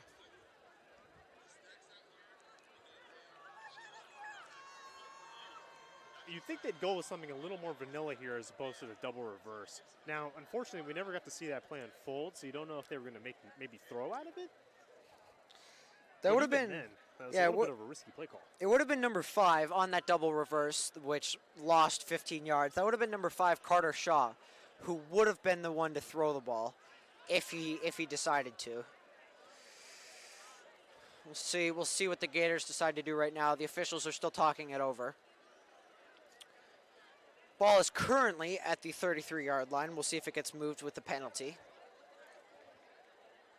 Yeah, I believe that was Owen Daly that got his helmet in there.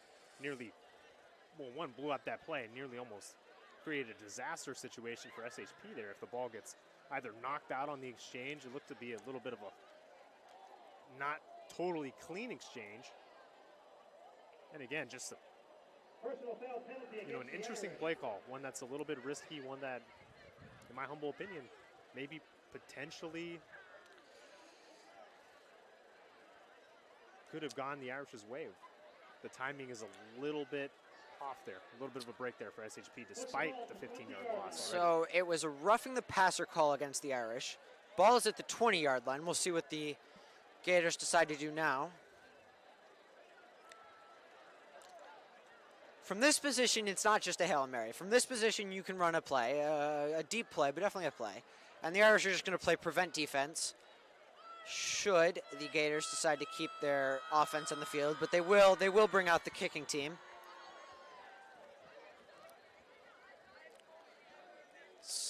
Looks to be about a 37-yard field goal. Not an easy one by any means, especially in these conditions. Yeah, foggy, cold, wind against you. Yeah, 37 yards. This will be the last play of the half.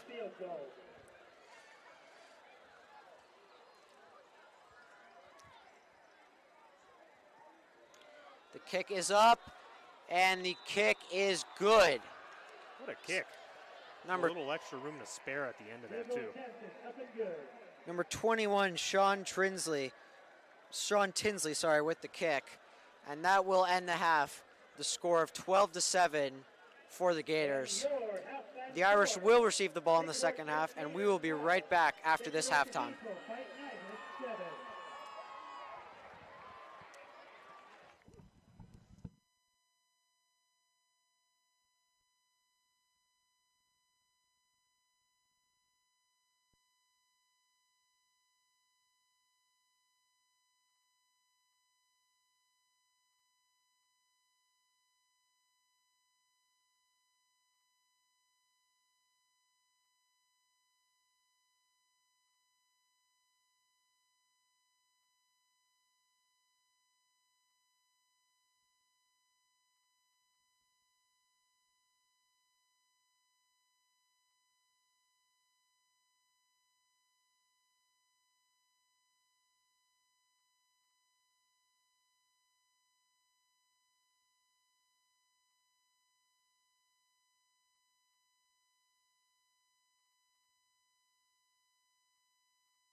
Cut. Tell me when. And welcome back to the second half of action in this football game, the preseason football game between SHC and SHP. SHP will be kicking off and the SHC's offense will go from the right of your screen to the left of your screen. It is Mikey Kolonico and Kendrick Sanders looking to receive this kick.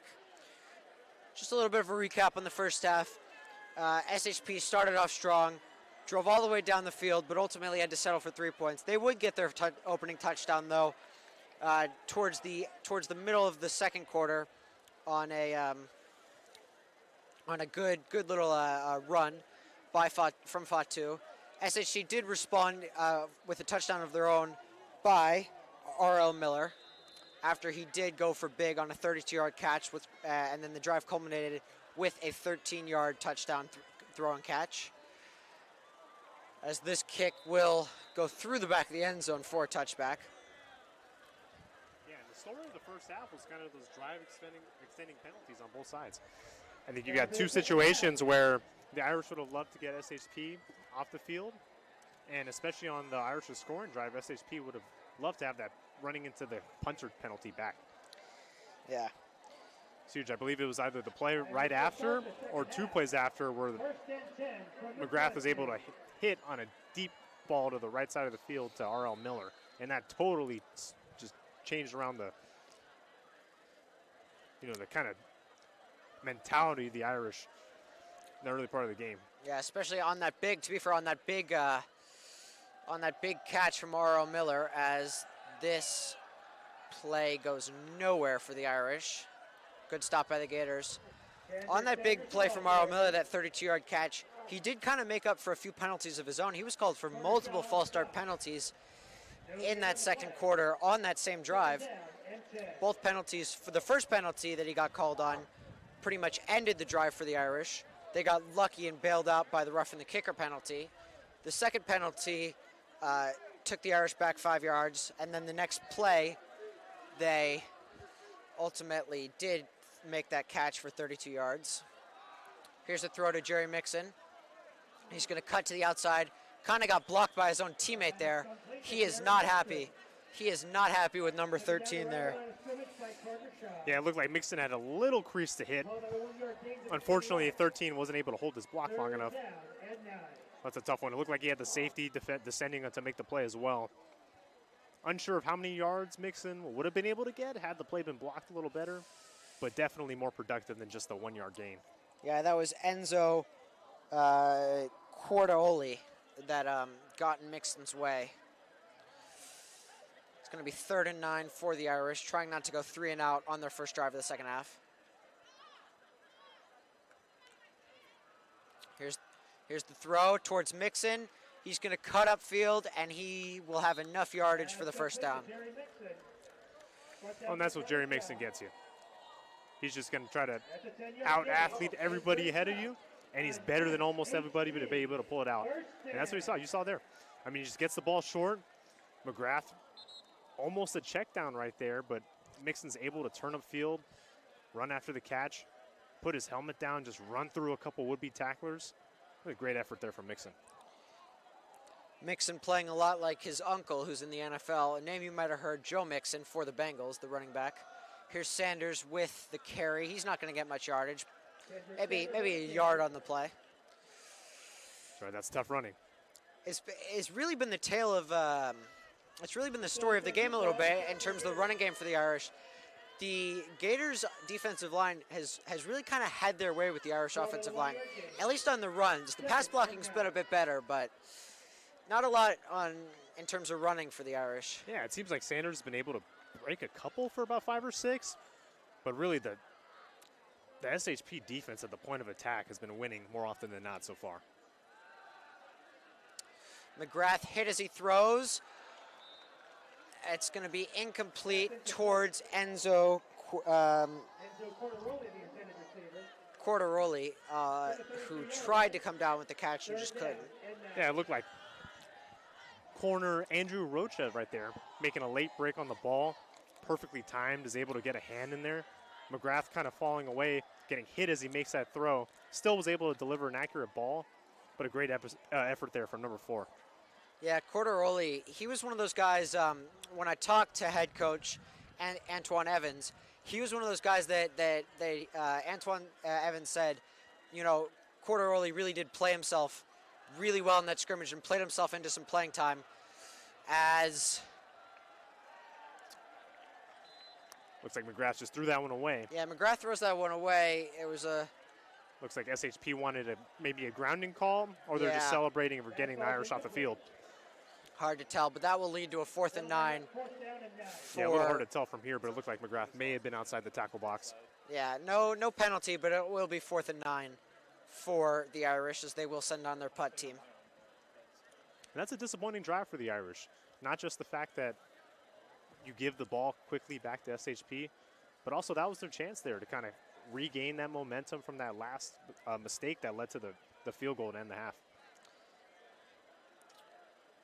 You know, halftime's a weird thing for football players. I was talking to a few football players earlier today, and it looks like there's some confusion on, looks like a late addition to the punt team.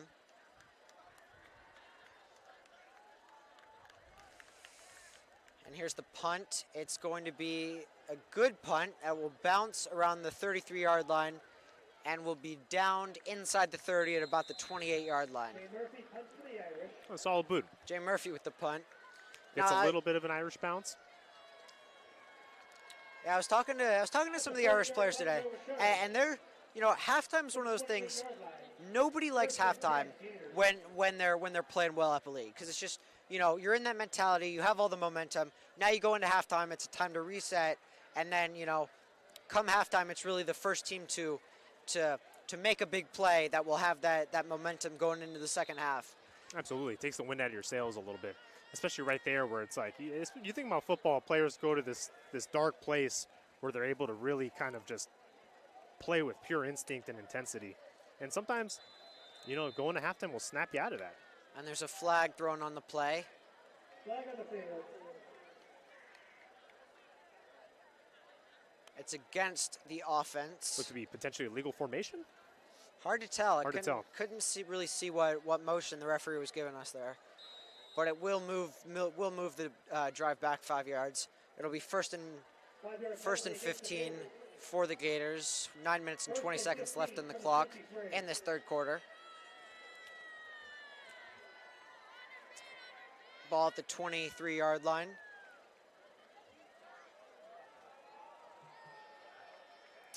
Oh, no. Number 61 for the Irish is holding his head. It looked like multiple players jumped off sides for the Irish. 61 was one of them. That was... That was Ryan Bauer with the penalty. Yeah, Bauer's one of their key linemen, one of their really big boys up front that was essential to the run last year. He's going to be thinking about that one when he goes to sleep tonight. First and 10 for the Gators. It's going to be a handoff to number 7. He's going to try to cut upfield, but he's met by the Irish. That was Sanders who was the first man to really meet the Gators running back, and then he got an assist from a couple of other Irish players. Number 77 for the Irish comes off injured. Oh, and he's going down as the Irish medical team will look at him. Yeah, that stretch run on the right there was defended about as well as you could hope for. Had about 3 or 4 Irish D linemen with initial penetration. Then the second and third level pursued well.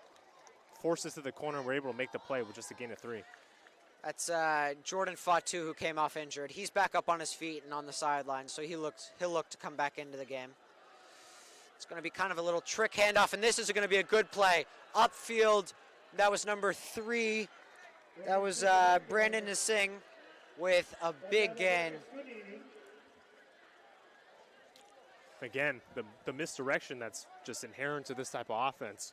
I believe he's been one of the ones running motion the whole game, and then he finally gets the inside handoff. Boom.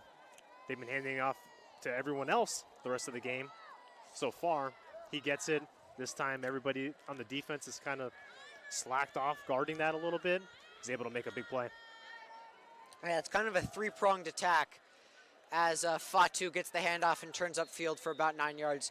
What I was going to say was it's a three-pronged attack for this Gators offense. It's Anthony Noto, it's Brandon Singh, and it's Andrew Latu.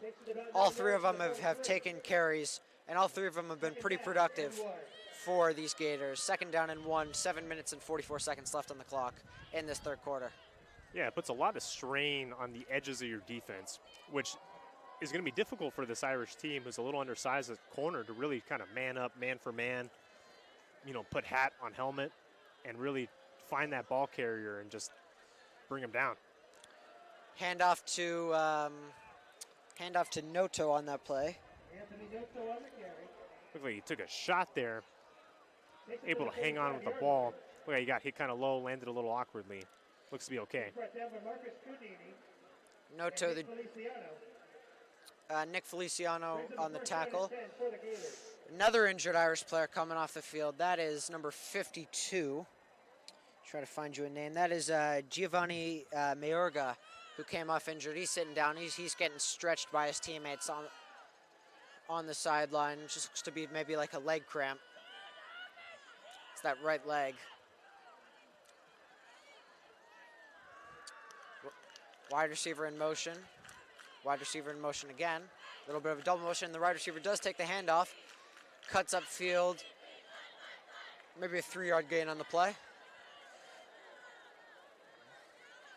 And again, SHP has done a really good job of involving everybody on the offense. You never really are able to tell who's going to get the ball on a certain play. And there you have that first kind of motion across the line of scrimmage. Brings it back to the other side. Gets the ball. Really, really got to stay disciplined. Got to keep your eyes disciplined. Just keep them on the ball.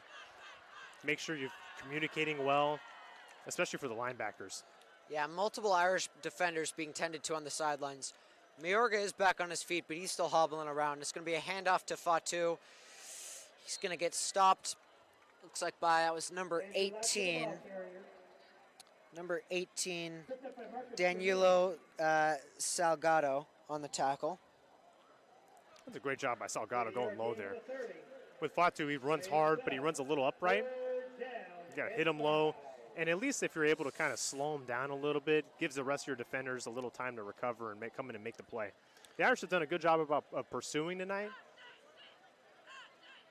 And that's really going to be the key to staying in this ball game.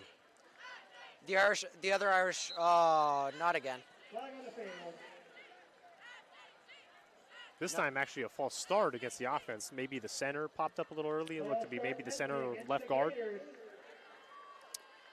The other Irish player, I said there were multiple Irish players injured on the sidelines or just, stretching themselves out.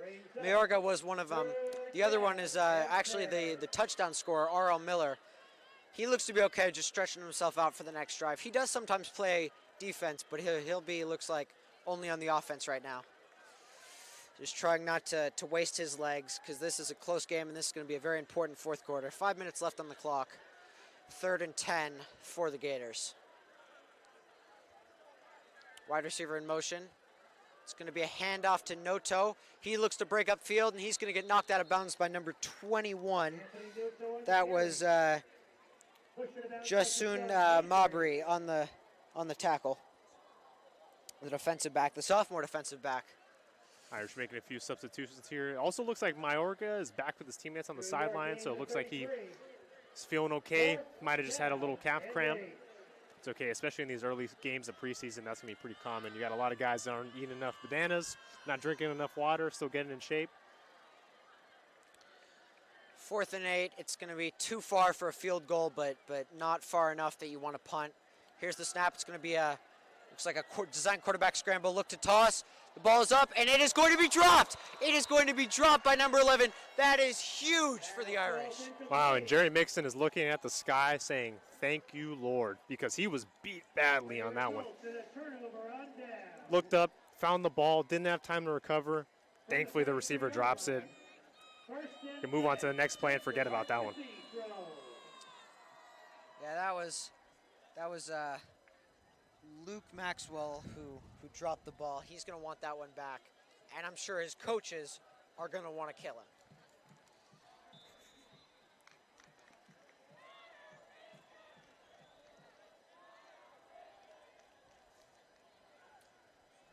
The SHC crowd chanting Butterfingers. It's a little cold-hearted, but it's a cold night. Not the easiest day to catch a ball. Here's the throw. Oh, this is bad. Oh, my word.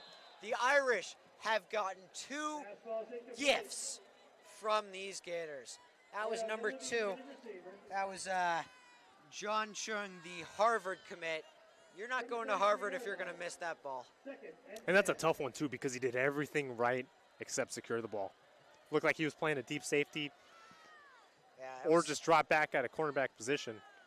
He sat on that route well. Ball was a little underthrown. Looked like number 3, Michael Kalanico, may have had a chance to get behind the defense on that ball, but just because of the way the throw came out. Yeah, it was a bit of an errant throw, especially on 1st and 10. You know, that's, you know, Aiden McGrath, he's a junior. He hasn't started that many games for the Irish. That's one of those throws that, you know, maybe later in the season he won't be making those throws. As Mikey Kalanico gets wrestled down after a 6-yard catch. Exactly. You love him taking a shot on that, and you love the aggression. You love it a little more on 2nd and short, though, than 1st and 10 when in a game you're trailing, especially on a key drive like this. Yeah. But, hey, you're able to convert right here. You can forget about it, move on to the next. Again, that's so important in football, cannot be understated. Yeah, 3rd and medium for the Irish. 2 You know, wide having that- receivers to either side. Hear that and cliche. a running back in the backfield.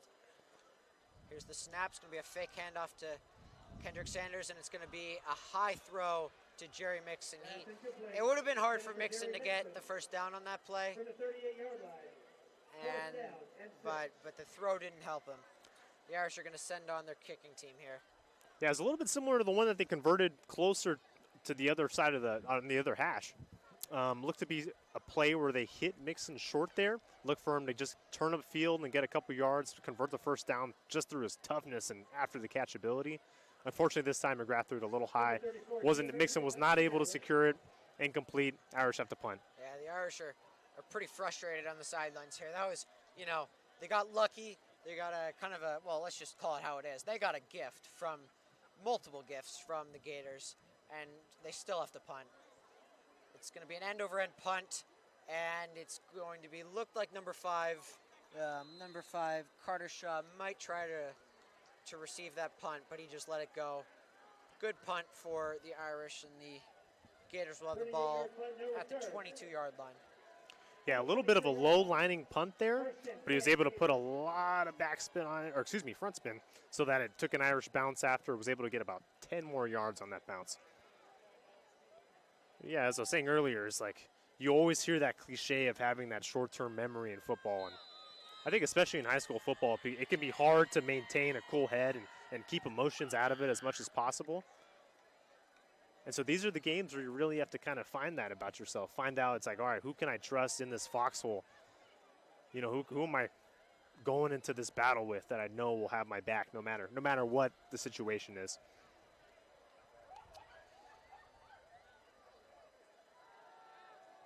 Here's the throw from Mitchell Taylor, pardon me. It's going to be caught by Fatu.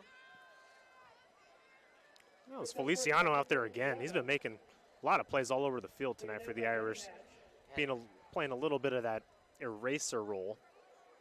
Yeah, He's flying in. 3-yard gain. 2nd and 7 from the 27. A great play from him. It looked like the Irish blitzed another one of their defensive backs on that play. It was just a little bit late in breaking that play up. I mean, getting in there. 2nd and 7 for the Gators. In their two running back format. It's going to be a quick throw to number 5, and he drops it again. You got to feel for Mitchell Taylor on this. I mean, he is putting the ball where his wide receivers can catch it, and his wide receivers, well, you know, they're just not catching the football. Yeah, and of course, it's, you know, catching in pads and a helmet is not the easiest thing in the world. But Mitchell's doing a good job of just going through his progressions right there. A little pop pass on the out route there. It looked like everything went well, of course, until the catch, which has kind of been the story of these last few plays here for SHP, where the execution of the play has been perfect until the very end. Wide receiver in motion. It's going to be a handoff to Fatu. Fatu is going to get a good couple of blocks, and he is going to drive head first into this Irish secondary, and he will get the first down. He's just like a pile driver up the middle. I mean, it's hard, especially when he lowers his head, running in that fast with that much momentum. You got to get a couple guys on him. Yeah, he's a quick back, but he's not afraid of the contact. And that's where they've kind of gotten the Irish a little bit today on that 3rd and long situation. There was that huge, like, 3rd and forever in the first half where they were able to get most of it back to a 4th and 8. Ended up converting that with another Fatu effort. It's going to be a handoff to Noto. He's going to break up field for about 7. A little bit of a push out after the play. You know, yeah, I mean, kind of going on what you said. The Irish they've been good on 1st and 2nd down. It's been no problems there. I'm sure their defensive coordinator would be happy. 3rd and 4th down have been trouble. I mean, you know, they've had down here, kind of, I believe in the 2nd quarter, they had a big, 4th and 15 where they ended up getting the first down. It was close, but that just can't happen. Yeah, just too many missed tackles. Yeah. It's going to be a handoff, but the Irish read that well. It's going to be the 2 big defensive linemen that come up with the stop. That's number 77, Jordan Fatu with the stop.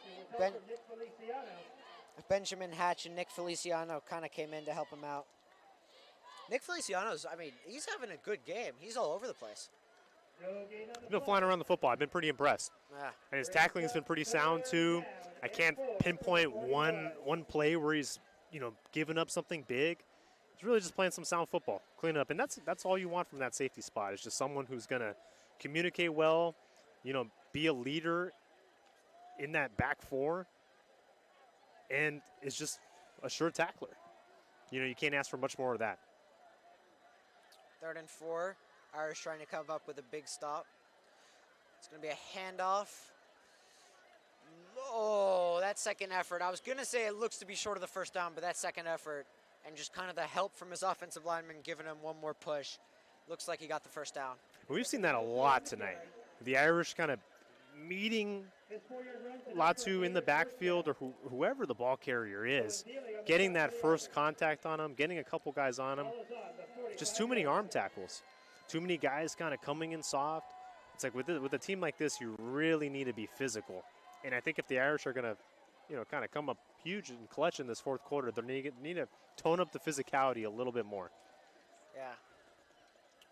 40 seconds left in this 3rd quarter. There we go.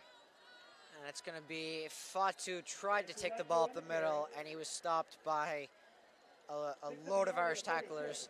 Jerry Mixon was in there. That was number 34. Jay Murphy was in there. And that's exactly what I'm talking about. More often than not, the team that wins at the line of scrimmage in these high school football games will have a huge advantage unless there's some sort of just disparity on the outside in talent. But with these 2 teams, there's not. So the Irish. A little bit of confusion from the Irish defense. And it's going, they ended up just blind rushing the quarterback, and it's going to result in an incomplete pass. No score in the 3rd quarter from either side, and it's going to be 12-7 still for the Gators in at the start of this 4th quarter. We will take a break, and we'll be back in 1 minute for the start of the 4th quarter.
And we're back for the start of the fourth quarter. It's a 3rd and 9 at around the 50-yard line.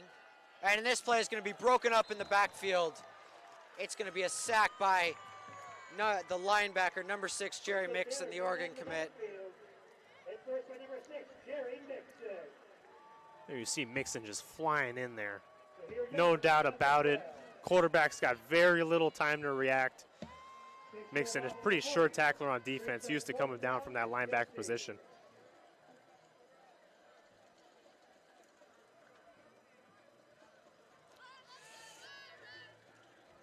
All right, so the Irish get their key stop.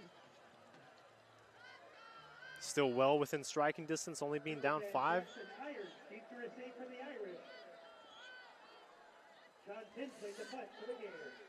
Jackson Irons, the junior, to receive for the Irish.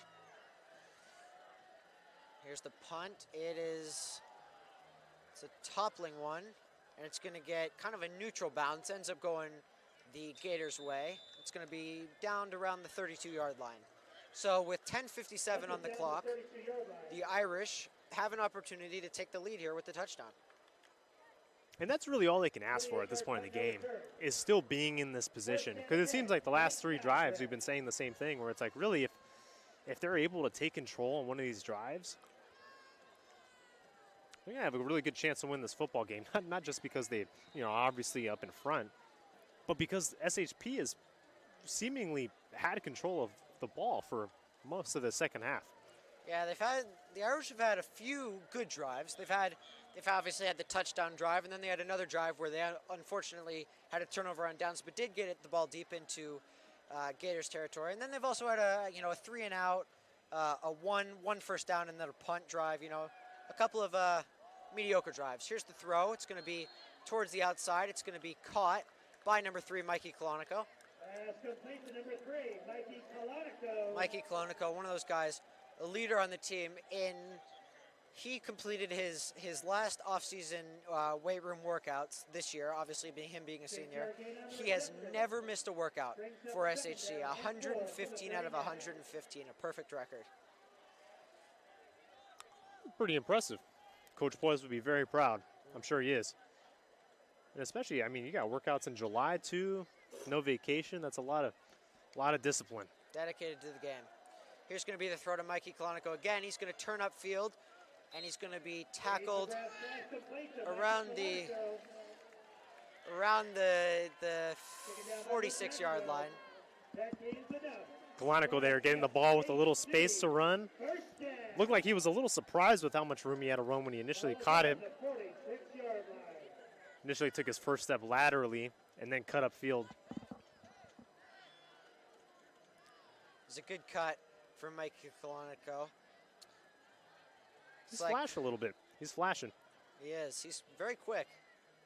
It's going to be a handoff to Sanders. Sanders is going to cut upfield. Sanders is going to slip, but he will have enough yardage for the first down. That was a very good run from Kendrick Sanders. A lot of good blocking from the Irish. Looked like Sanders was shot out of a cannon on that one. Pounds the grass in disgust because he knew he might have had a chance to take that to the house if he didn't slip. He's a speed back, kind of a, the NFL equivalent. I'd say, kind of a David Montgomery maybe, or Rashad Penny, or frankly like a Deebo Samuel when he plays running back. A little bit of a good guy. Receiver. Yeah. Versatile. 1st and 10, and this pass is going to be dropped by Mikey Kolonico. It was a bit behind him. It's going to lead to a 2nd and 10 with 9 minutes and 16 seconds left on the clock. Looked like Kolonico. With the Irish at the 43-yard line. Ran a little bit of a zig there. Again, was a little surprised with how much room he had to work. Unfortunately, McGrath puts that ball a little bit inside. That's all I needed for him to lose focus and unfortunately drop the pass. But again, he's getting open. He's flashing. He's making plays. I think overall he'd be pretty satisfied with his night. And he's still got a chance to make up for that drop right here. 2 wide receivers to the right side, 2 to the left side. It's going to be a handoff to Sanders. This time, the Irish lose at the point of attack, and Sanders will be tackled behind the line of scrimmage, leading to a 3rd and 12. Yeah, it looked like the Irish tried to run that same type of run up there looked to be in maybe the B or C gap there. Again, hard to tell from this angle, but it looked very similar to the run that was successful on first down and started off this drive. However, this time just not blocked as well. Sanders gets met in the backfield. SHP has kind of flipped the script here after that big run. 3rd and 12 for the Irish. It's going to be a timeout called by SHP, and the Irish and the Gators will have a time. We'll have a minute or 45 seconds to talk this over. This is a big down for both teams. Let me ask you this: is this 2-down territory for the Irish, or 4-down territory? Two more plays.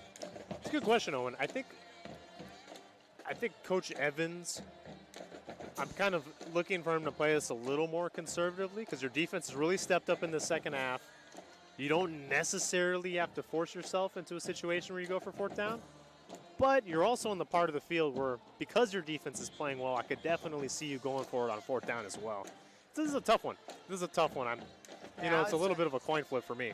You think it's gonna? I would bet it will depend on what this 3rd down play is. Absolutely. If it is, if it's a good, if it is a good run or a pass and gets it, within 5 yards, I would say you go for it. If not, you punt and you trust your defense. 8 minutes and 33 seconds left in this 4th quarter. Here's the snap. McGrath looking to throw. He's throwing up the middle. It is into double coverage. A good play by the Gators. Oh, and a Gator has gone down injured. It's hard to tell who that was. The pass was intended for, I believe, Jackson Irons there. Irons is a little bit shaken up too. He took a hit there. Not an illegal hit, but definitely a hit where the defensive backs would be proud of it. It's not going to take Irons out. It's not going to draw a penalty, but it's also going to remind him, hey, if you come over the middle, we're going to be here and we're going to punish you. Oh, absolutely. And that's how you have to have that mentality as a defensive back, and especially as a safety.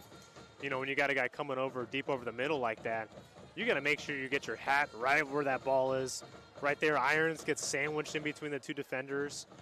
Really good effort from him to try to maintain focus and still come down with that football, but 2 good hits from SHP is going to jar that one out more often than not. It's a tough one. It's a risky one for McGrath to throw that ball. But on 3rd and 13, you need to try to make something happen. Even if you do throw an interception there, it's essentially an arm punt, so it's not the worst thing in the world.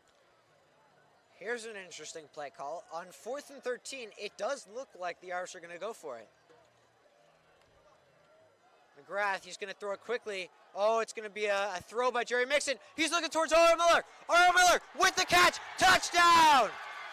Jerry Mixon to R.O. Miller, 40 yards. And the Irish have taken their first lead of the game.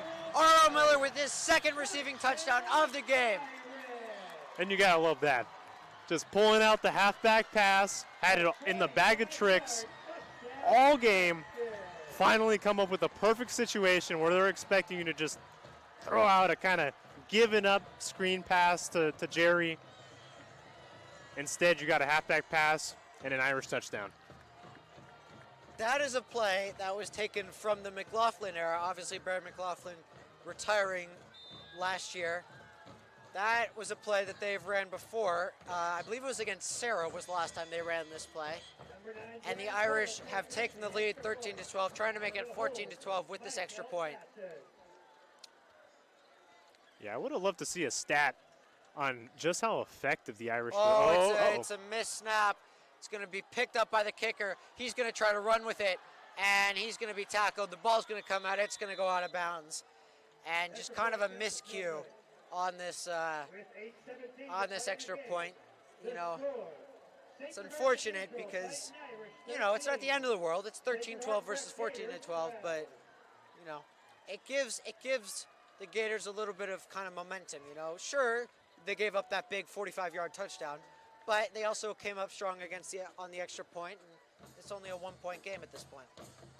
Yeah, and you're fortunate there if you're the Irish that ball wasn't kind of bounced around to the point where the return, or excuse me, the block team is able to kind of recover, see where it is.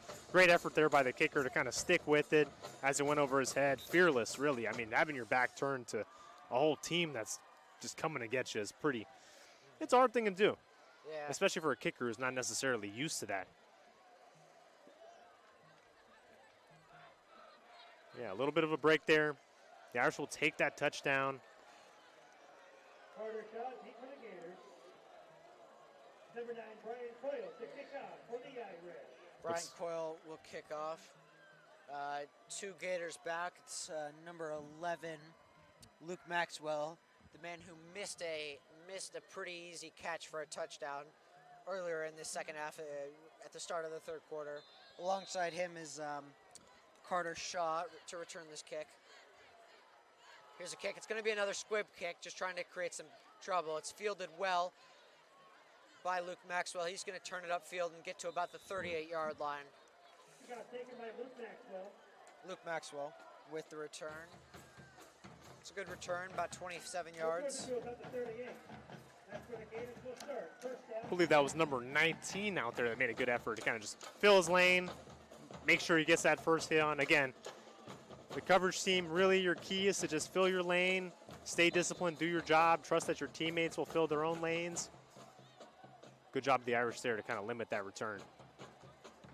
That was, I believe that was Sebastian Gonzalez-Moore with the tackle. You know, the fear on those little squib kicks are that sometimes it can actually give some of the return men a little bit of a running start. Here's the handoff to Fatu. Fatu breaks it upfield. Fatu with a big gain. Fatu with a 17-yard gain on the play. Just bursted out of there with a head of steam, and he will take the ball into Irish territory. You know, I just love how Latu finishes his runs. He's just always just making sure that that last extra bit of contact, any extra contact he can get, he's embracing it. He's putting his helmet down. He's just burying guys out there. It's going to be a fake handoff, maybe even a failed handoff.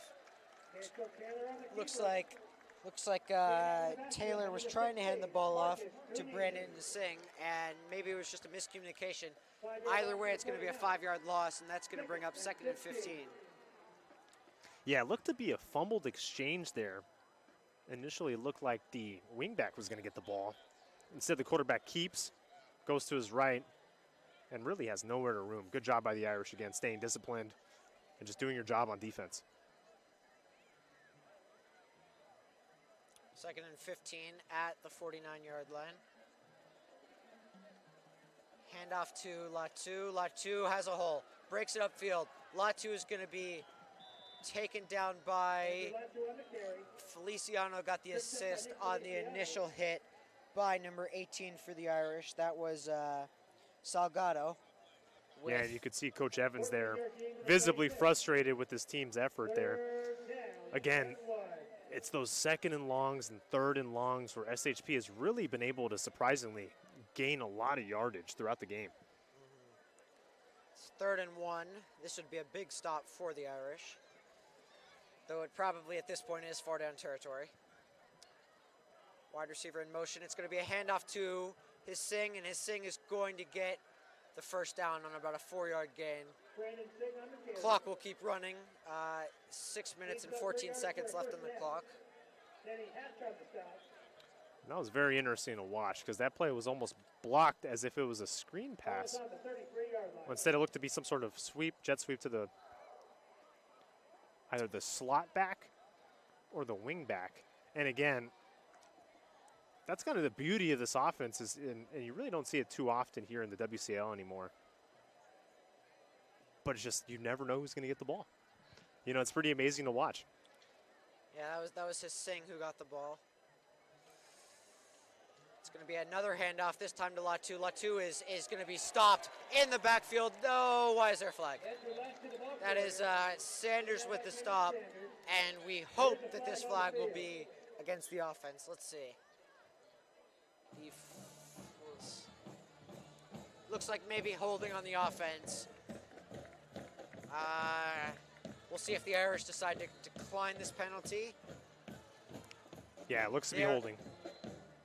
Holding penalty against the Gators. Yeah, the Irish are gonna accept this penalty, so that'll move the ball 10 yards back. It was a great play by the Irish. Sanders with the tackle in the backfield. Really a big hit. I mean, I don't think Latu's been hit like that all game long. Really just putting your hat right in his chest and bringing him down. First down and 23. First and 23 for the Irish, or for the Gators. Yeah, Sanders has been impressive tonight on both sides of the ball, just flying around. He hasn't had as much production as we'd like to see on the offensive side of the ball at running back, but you know, it's hard to blame that on him. Here's the run to the right side. It was kind of a stretch run by the Gators, and it was a new guy with the ball. That was number 45, Ravo Savali with the ball, and he's going to gain all the yardage back that the Gators lost on the penalty. It'll make it 2nd and 10 for the Gators. 5 minutes and 14 seconds left on the clock.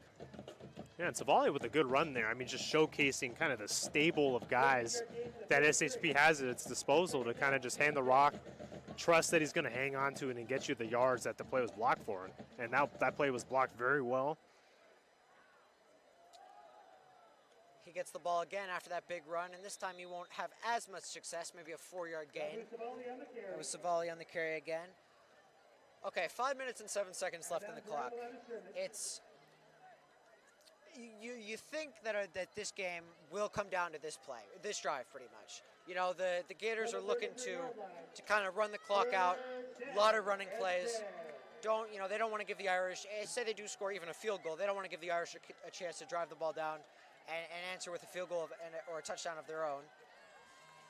You know, so now the Irish know, you know, their defense knows they have to come up with stuff, and they've been playing well. They haven't, you know, and here is a great play by the Irish. We're going to need to see this play back. Raleigh got the ball again, and he's going to be stopped in the backfield, and that'll make it a 4th and 16. Very interesting decision there. You've kind of got SHC on the ropes there until that offensive holding, and then they give it to Savali 3 times in a row. Interesting. Ball's at the 38-yard line. It's almost as if they're playing to get the ball last, hoping that their defense holds up, forces a 3 and out here, then they can kind of play keep away while they drive down the field, maybe give Latu a breather.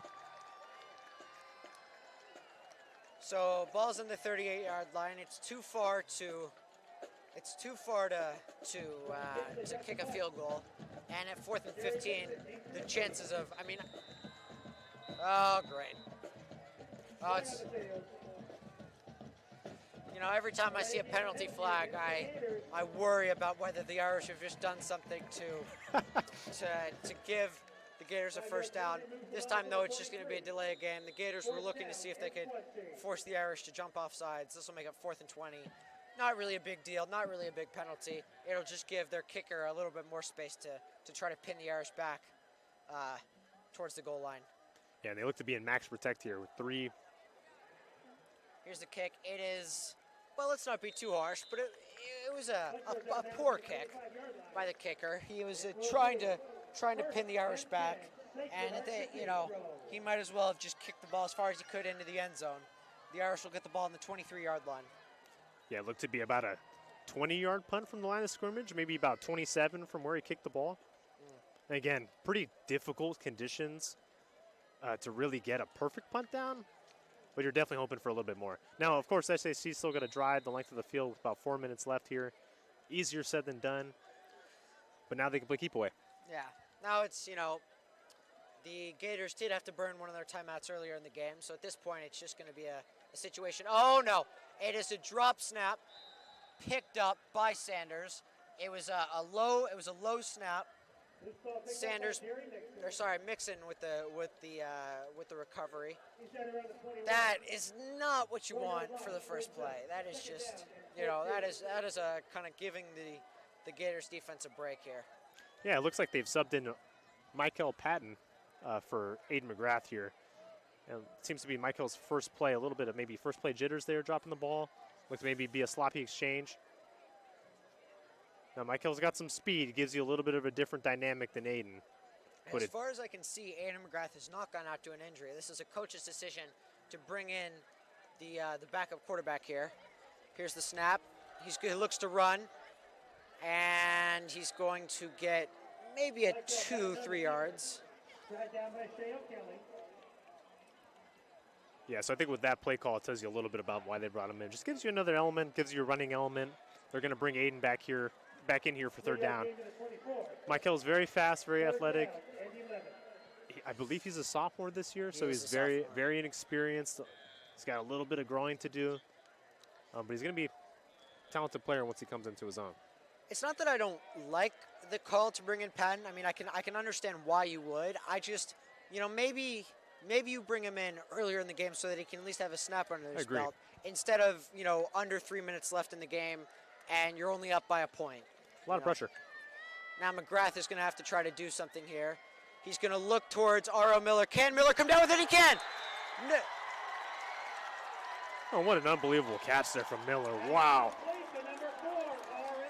R.L. Miller with a great catch. Ooh. Another big play. He has come up with 4 big plays in just this game. He is proving why ASU has seeked this man out so hard. At this point, just Alabama, come find this man. and that might be the most impressive one yet, too. And that's a lot to say when somebody's got 2 touchdowns in the same game. He's already caught another deep ball. But that one, I mean, absolutely just blanketed there by the coverage. Just unbelievable focus to find the ball, stay in bounds the whole time, too, the whole route.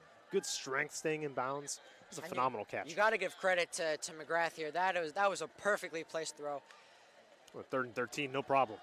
Here's the handoff to Mix, and he's going to try to look upfield and get some help from his offensive lineman to push upfield. It's going to be about a 2-yard gain. And going back to what I was saying, I mean, here's the thing. You took Aiden McGrath out for 2 plays. That doesn't, that's not something that you want to do. It can play on a quarterback's mind. You're thinking, did I do something wrong? Have I been playing badly? Is there a reason that I'm getting kind of subbed out here? But to come back on and to make that throw, at just a dime piece throw to his wide receiver, that is just great. Absolutely, that's big time. That is a big time throw from Aiden McGrath. And really, I mean, if this team is going to have any chance of repeating their run last year, if they want any chance of improving in league play, building on what they started last season, they're going to need some more throws like that from Aiden McGrath, because that was just a beauty. Yeah, McGrath, he had some criticism coming in this season. People weren't sure about him. He was kind of a little bit of an unproven junior, obviously trying to follow in the footsteps of a few great SHC quarterbacks. Obviously Will Irons, who we talked about earlier in this broadcast. Rajon Spears now playing at City College. He was great for the Irish. But, McGrath, he's proven that he can play. The kid can ball. No, absolutely, and I think that question mostly came out of the fact that he just really didn't get that much playing time last year. And now this is a team that he's been able to kind of come in knowing that he's going to be the starter. He's been able to have a whole offseason of work. And he's looked pretty solid so far. I mean, the ball looks good coming out of his hand. Mechanics look good. Processing looks good. Just a solid game overall.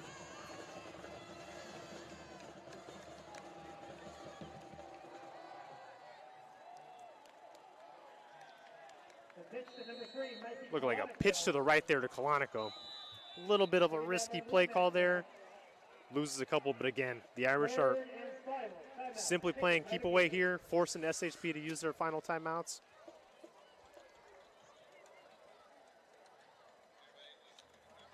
Yeah, the Gators will use their last timeout here with about just over 2 minutes left on the clock. 3rd and 11, you're going to need another big throw, and this is pretty much the deciding play. If this is a first down, the Gators can't do anything. So, but if not, the Gators will get the ball back with 2 minutes, and knowing that they only need just to get maybe to the 25-yard line for a field goal. I wonder the play call that the Irish will go for here, because you got 2 options in my mind. You throw the ball and you risk an incomplete pass, which stops the clock, or you run the ball and you take off 30 seconds off the play clock, and you leave the Gators with a minute and a half left to drive the ball very far down the field. Yeah, it's an interesting dilemma because you don't want to run something too complicated that might result in disaster, but at the same time, you also want to run something with a little wrinkle in it that might get you a chance to pick up this first down. And that time, McGrath intended for number 4, R.L. Miller on a slant route, it looked like. Unfortunately, incomplete. It's going to bring up 4th and 11.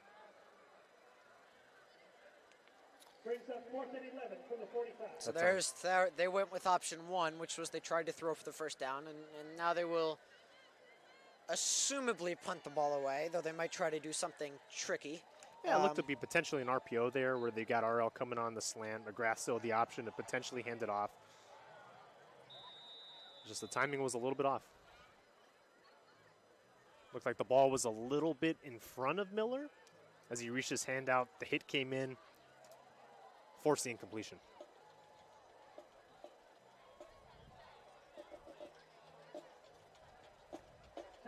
Taken by the Irish. First charge, The Irish will call their first time out to, assess things, decide what they want to do. They have the ball there at the opposing 45-yard line.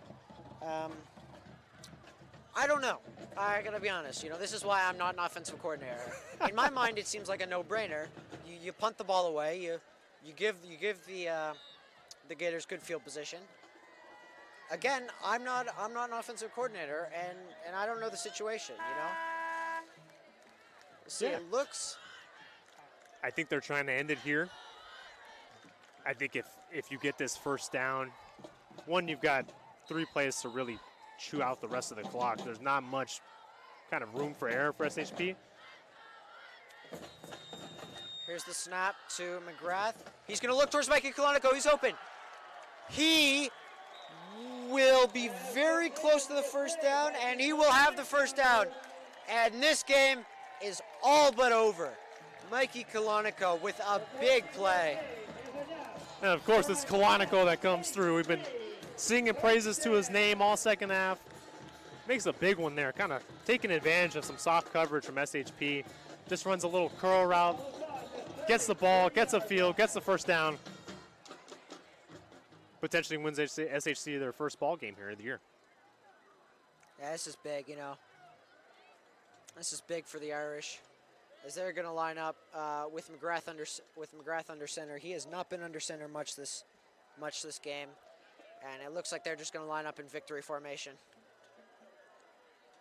And they'll take a knee and run this clock down.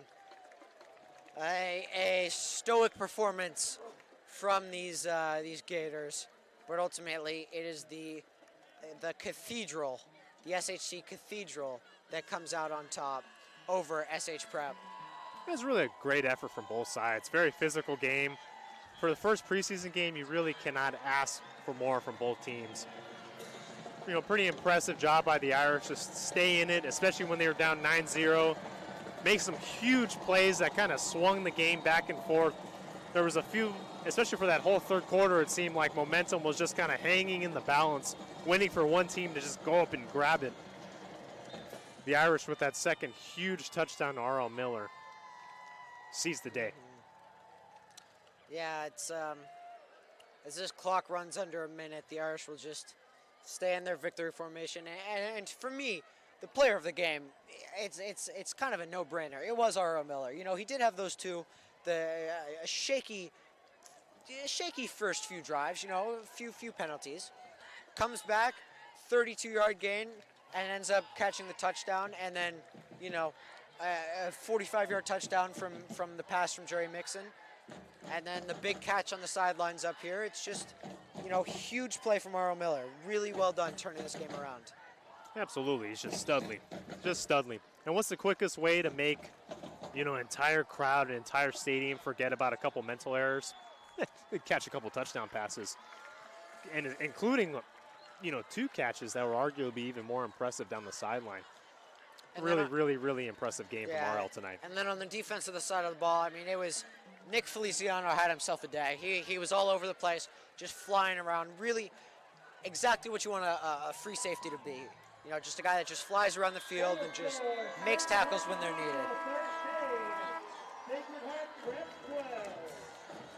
And that is your final. Sacred Heart Cathedral 13, Sacred Heart Prep 12. The Irish take home their first win of the season. and hopefully their first win in a state title defending season. I'm your play-by-play commentator, Owen Camras, joined alongside your color commentator, Sergio Sazo.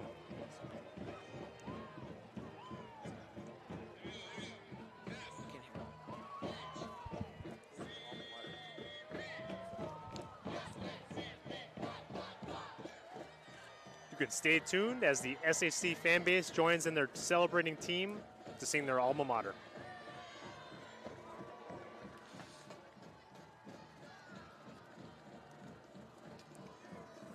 Here they come, Irish fans. Your victorious Sacred Heart Cathedral Fightin Irish.